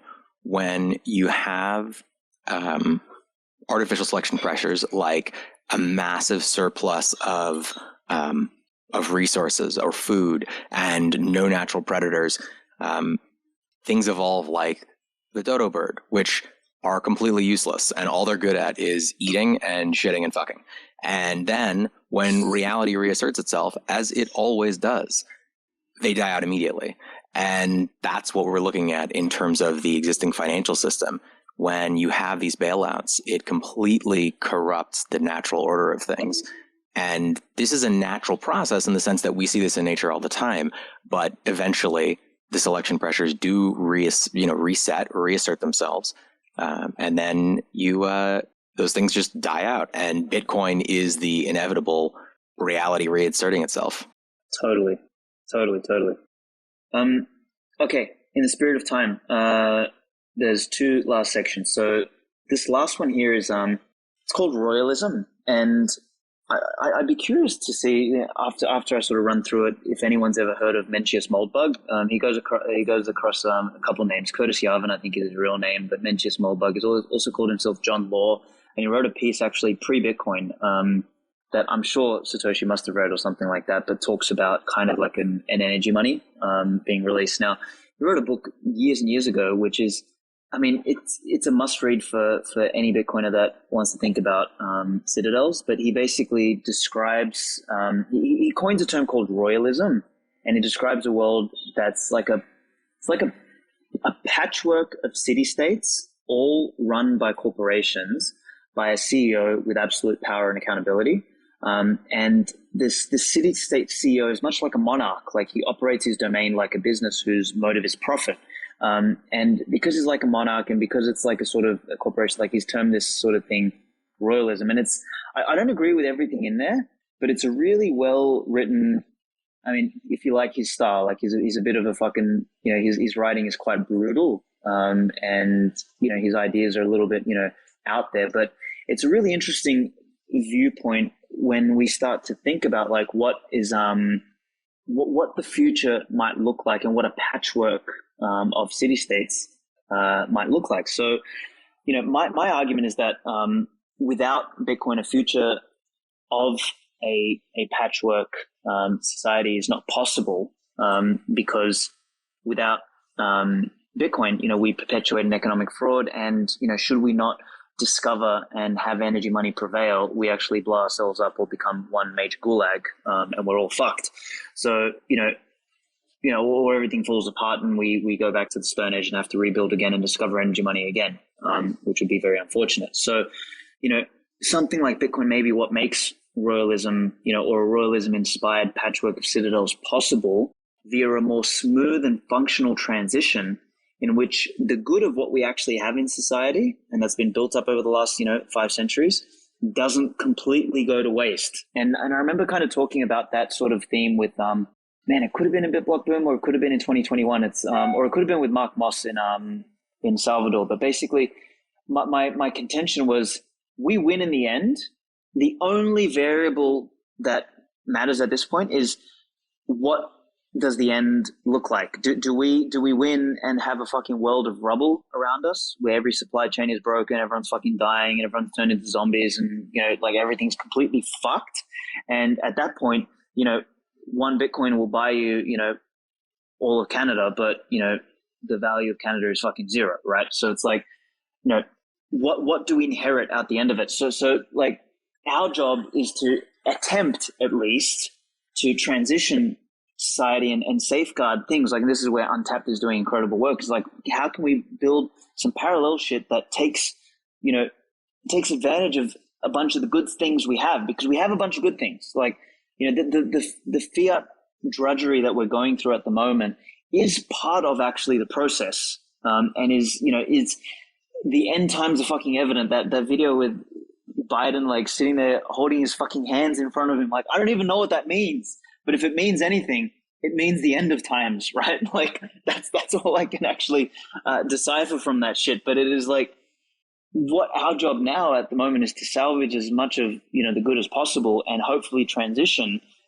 into a patchwork of states with some semblance of structure and not complete fucking chaos. And that's what I sort of hope Bitcoin gives us the opportunity to do.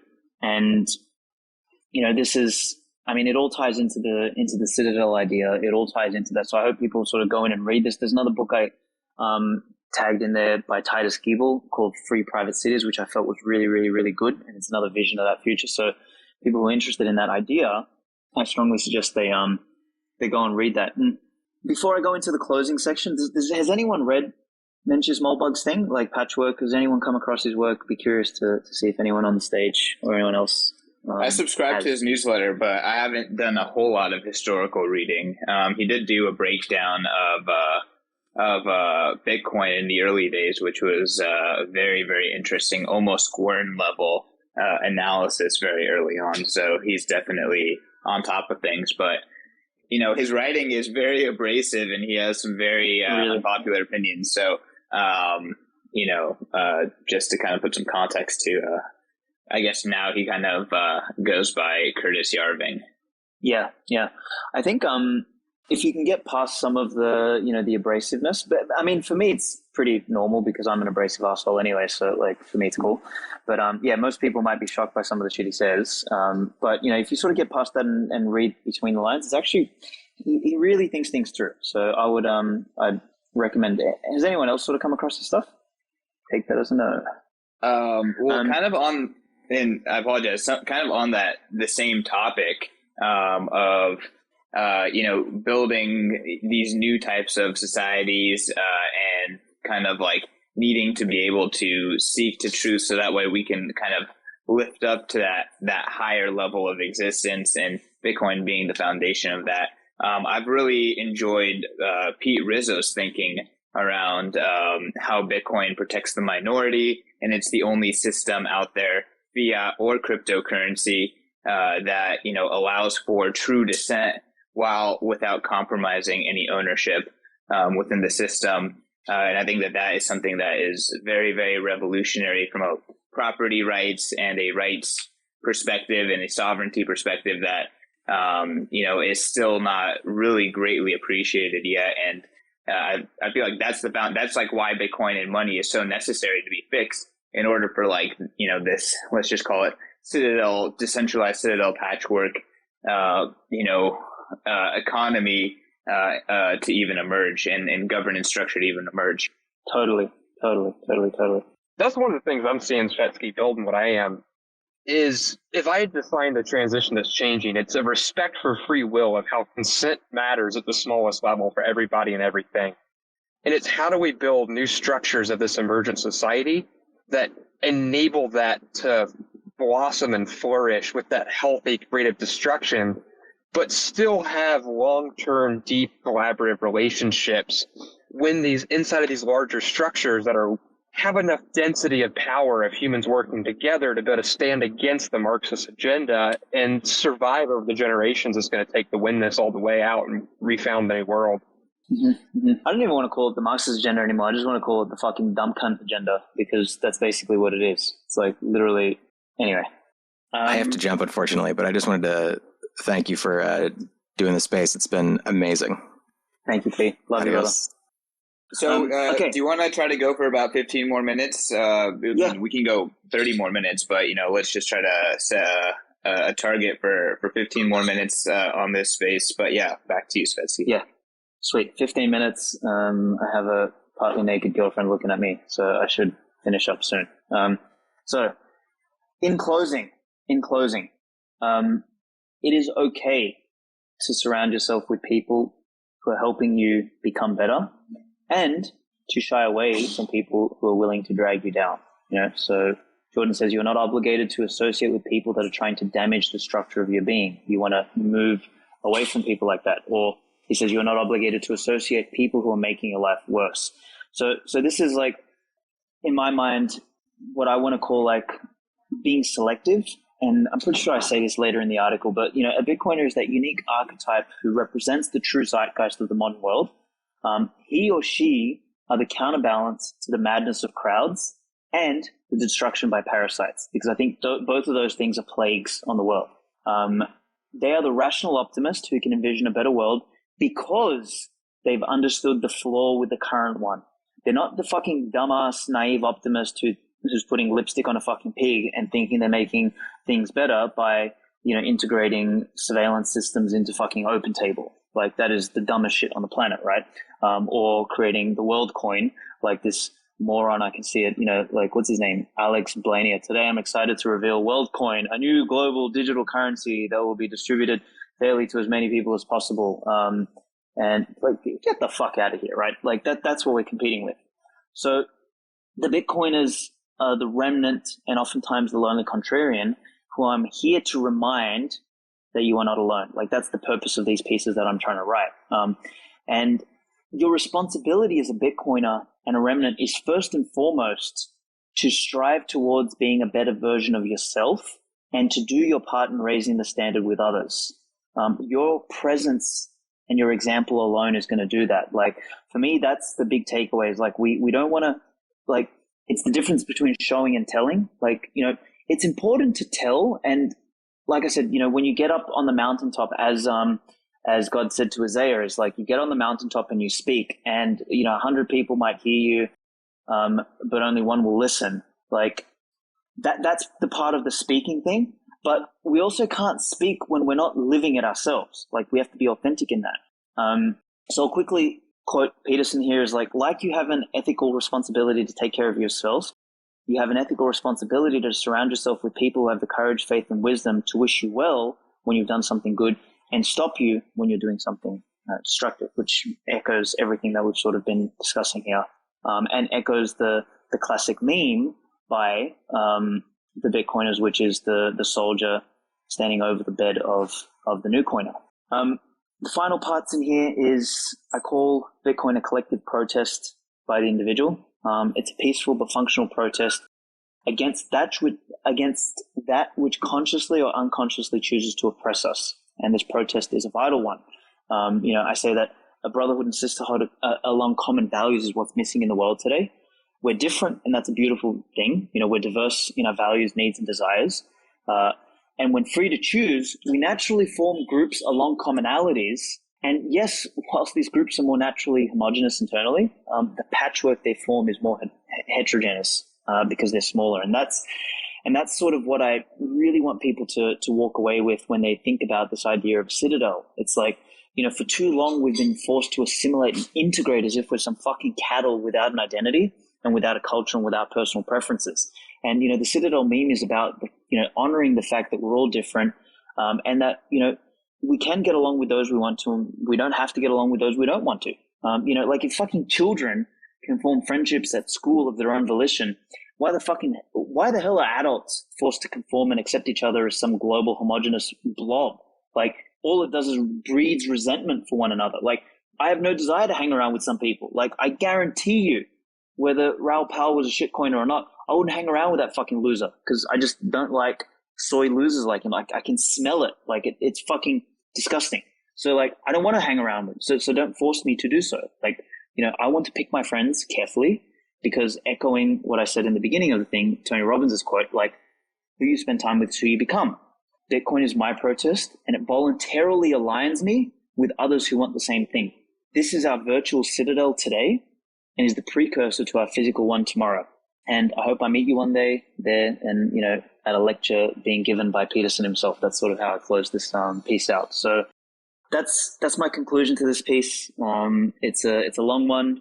I hope people loved it. And yeah, if there's let's open this up and talk. Thank you, everyone. It was a great piece, Aleks. Thanks a lot. And I feel like, again, bridging over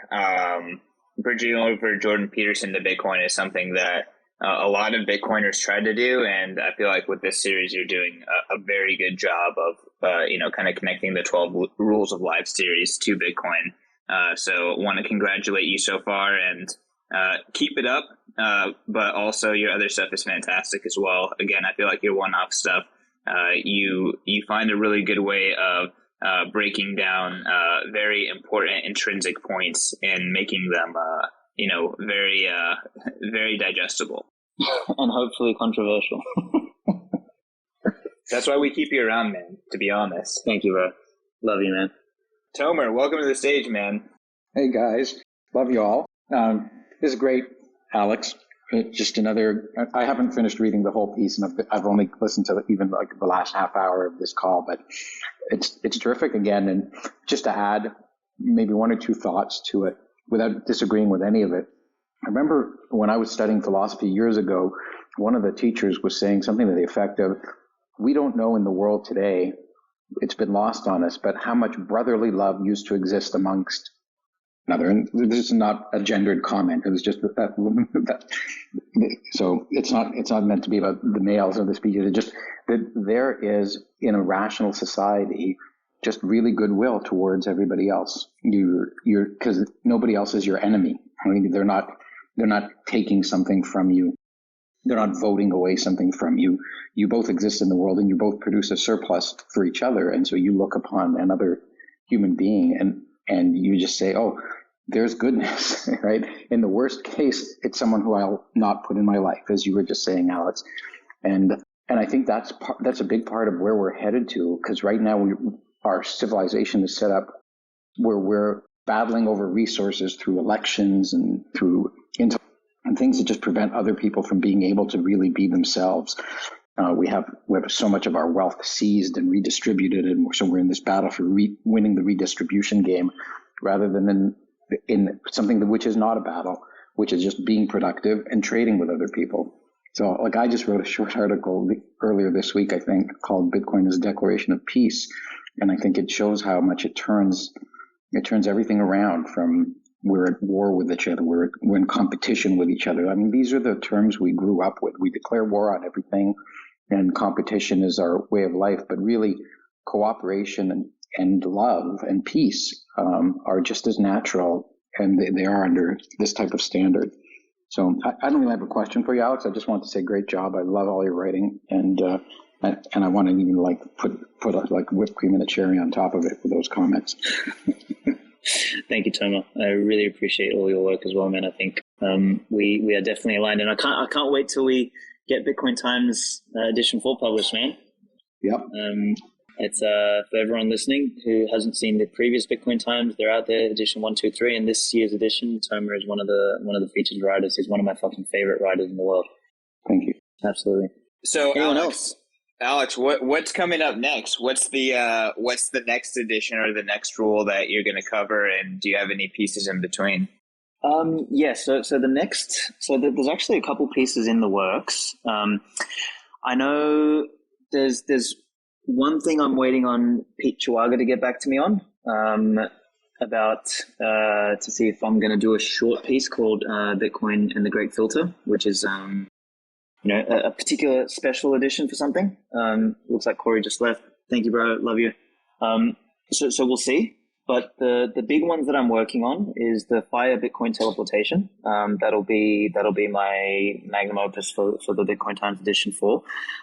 Then the other pieces, I've got the Remnant, the Parasite, and the Masses. That's going to be real fucking fire, and it's going to be one of my short pieces. It'll be under It'll be an under 10-minute read, and really just sort of dig into the nuance, because I didn't, in the last one where it was, the Remnant and the Masses, it just focused on those two archetypes. But what I realized I missed was the parasite, which I really want people to drop the vernacular of calling the parasites the elites. So like all the scum, like, your Christine Lagarde. It's funny, every time I think about the parasites, she's the first one that comes to mind. So, but Klaus Schwab and fucking all the rest of them, they're not elites, they're parasites. And I really want to change that vernacular. And this piece is going to go to the heart of that and really sort of dig into the psyche and the psychology of those archetypes of people, and I'm going to use it to also dig into what we discussed on that previous spaces where we talk about the 20% of the 20% of the 20%. So like the dormant remnant, the active remnant, and the radical remnant, and really sort of talk through that and what Bitcoin will do in regards to, or in relationship to, transforming the incentives to becoming a parasite, and the incentives to transforming into a remnant. So that's going to be really important. And then I really want to, I've got this piece that I've been working on for 2 years now, but that I've never had a chance to finish, but I think it's about time to do it. Is called Bitcoin is Not Democratic. And I hope that'll spark a really good spaces with Gladstein. I think that'll be a really fucking fire kind of spaces that we should do. So that one I hope to get done before the end of the year. And then the next rule is Jordan Peterson's compare yourself with who you were yesterday, not who someone else is today. And that obviously is going to, I'm going to spend some time digging into how Bitcoin is a force for enabling us to become better versions of ourselves. So it's going to really tie into this rule number 3 about finding a peer group that is that you want to be surrounded by, that puts you in an environment where you become a better version of yourself. So yeah, that'll be, don't know if I'll get it done this year, but hey, we will try. There's a whole lot of pieces there that I need to get written in amongst all the fucking business stuff that I got to do. So we'll see. Awesome. Well, I know that you're doing some really big stuff with Amber as well. So hopefully we have a partnership in the works between Amber and all the stuff we're doing at BTC Inc. Anything else that you want to close us out with, Alex, or should I, close us out? Look, unless does anyone have any questions or comments on anything before we wrap this baby up, like hands, requests to speak, anything? I don't want to let new people up on stage, but if anyone who's already on stage has something, speak now or forever hold your peace. All right. I guess we're good. Yeah. Again, follow Alex, follow everyone who's still on stage, follow everyone who was on stage. Go check out Bitcoin Spaces Live. All of these conversations are recorded and posted to Bitcoin Spaces Live on podcast as well as on YouTube. So if you missed anything, if you came in halfway, you want to hear it, it should be up, in 3 to 5 days. Sometimes it takes us a little longer, but we're doing a lot of these conversations. Outside of that, go check out b.tc/conference for Bitcoin 2022, April 6th through the 9th in Miami, Florida. The biggest Bitcoin event in history, gonna 1-up or 3-up Bitcoin 2021, which is, the biggest event ever in Bitcoin history. And we're going to try to really portray and show people, the best of the Bitcoin counter culture and the movement. So that's the goal for Bitcoin 2022. A lot of the people on stage will be there. You should be there too. Use promo code Satoshi to get 10% off. Buy your ticket with Bitcoin and save even more. So we're giving discounts for Bitcoin purchases. I think that's it for me. So I think we can close this one out. Thanks again to Svetski. Thanks again for everyone who joined. Thanks, Joel, for tapping in and bringing the wisdom as well. Have a good one, everyone. Happy Friday. Thank you, CK. Thank you, everyone.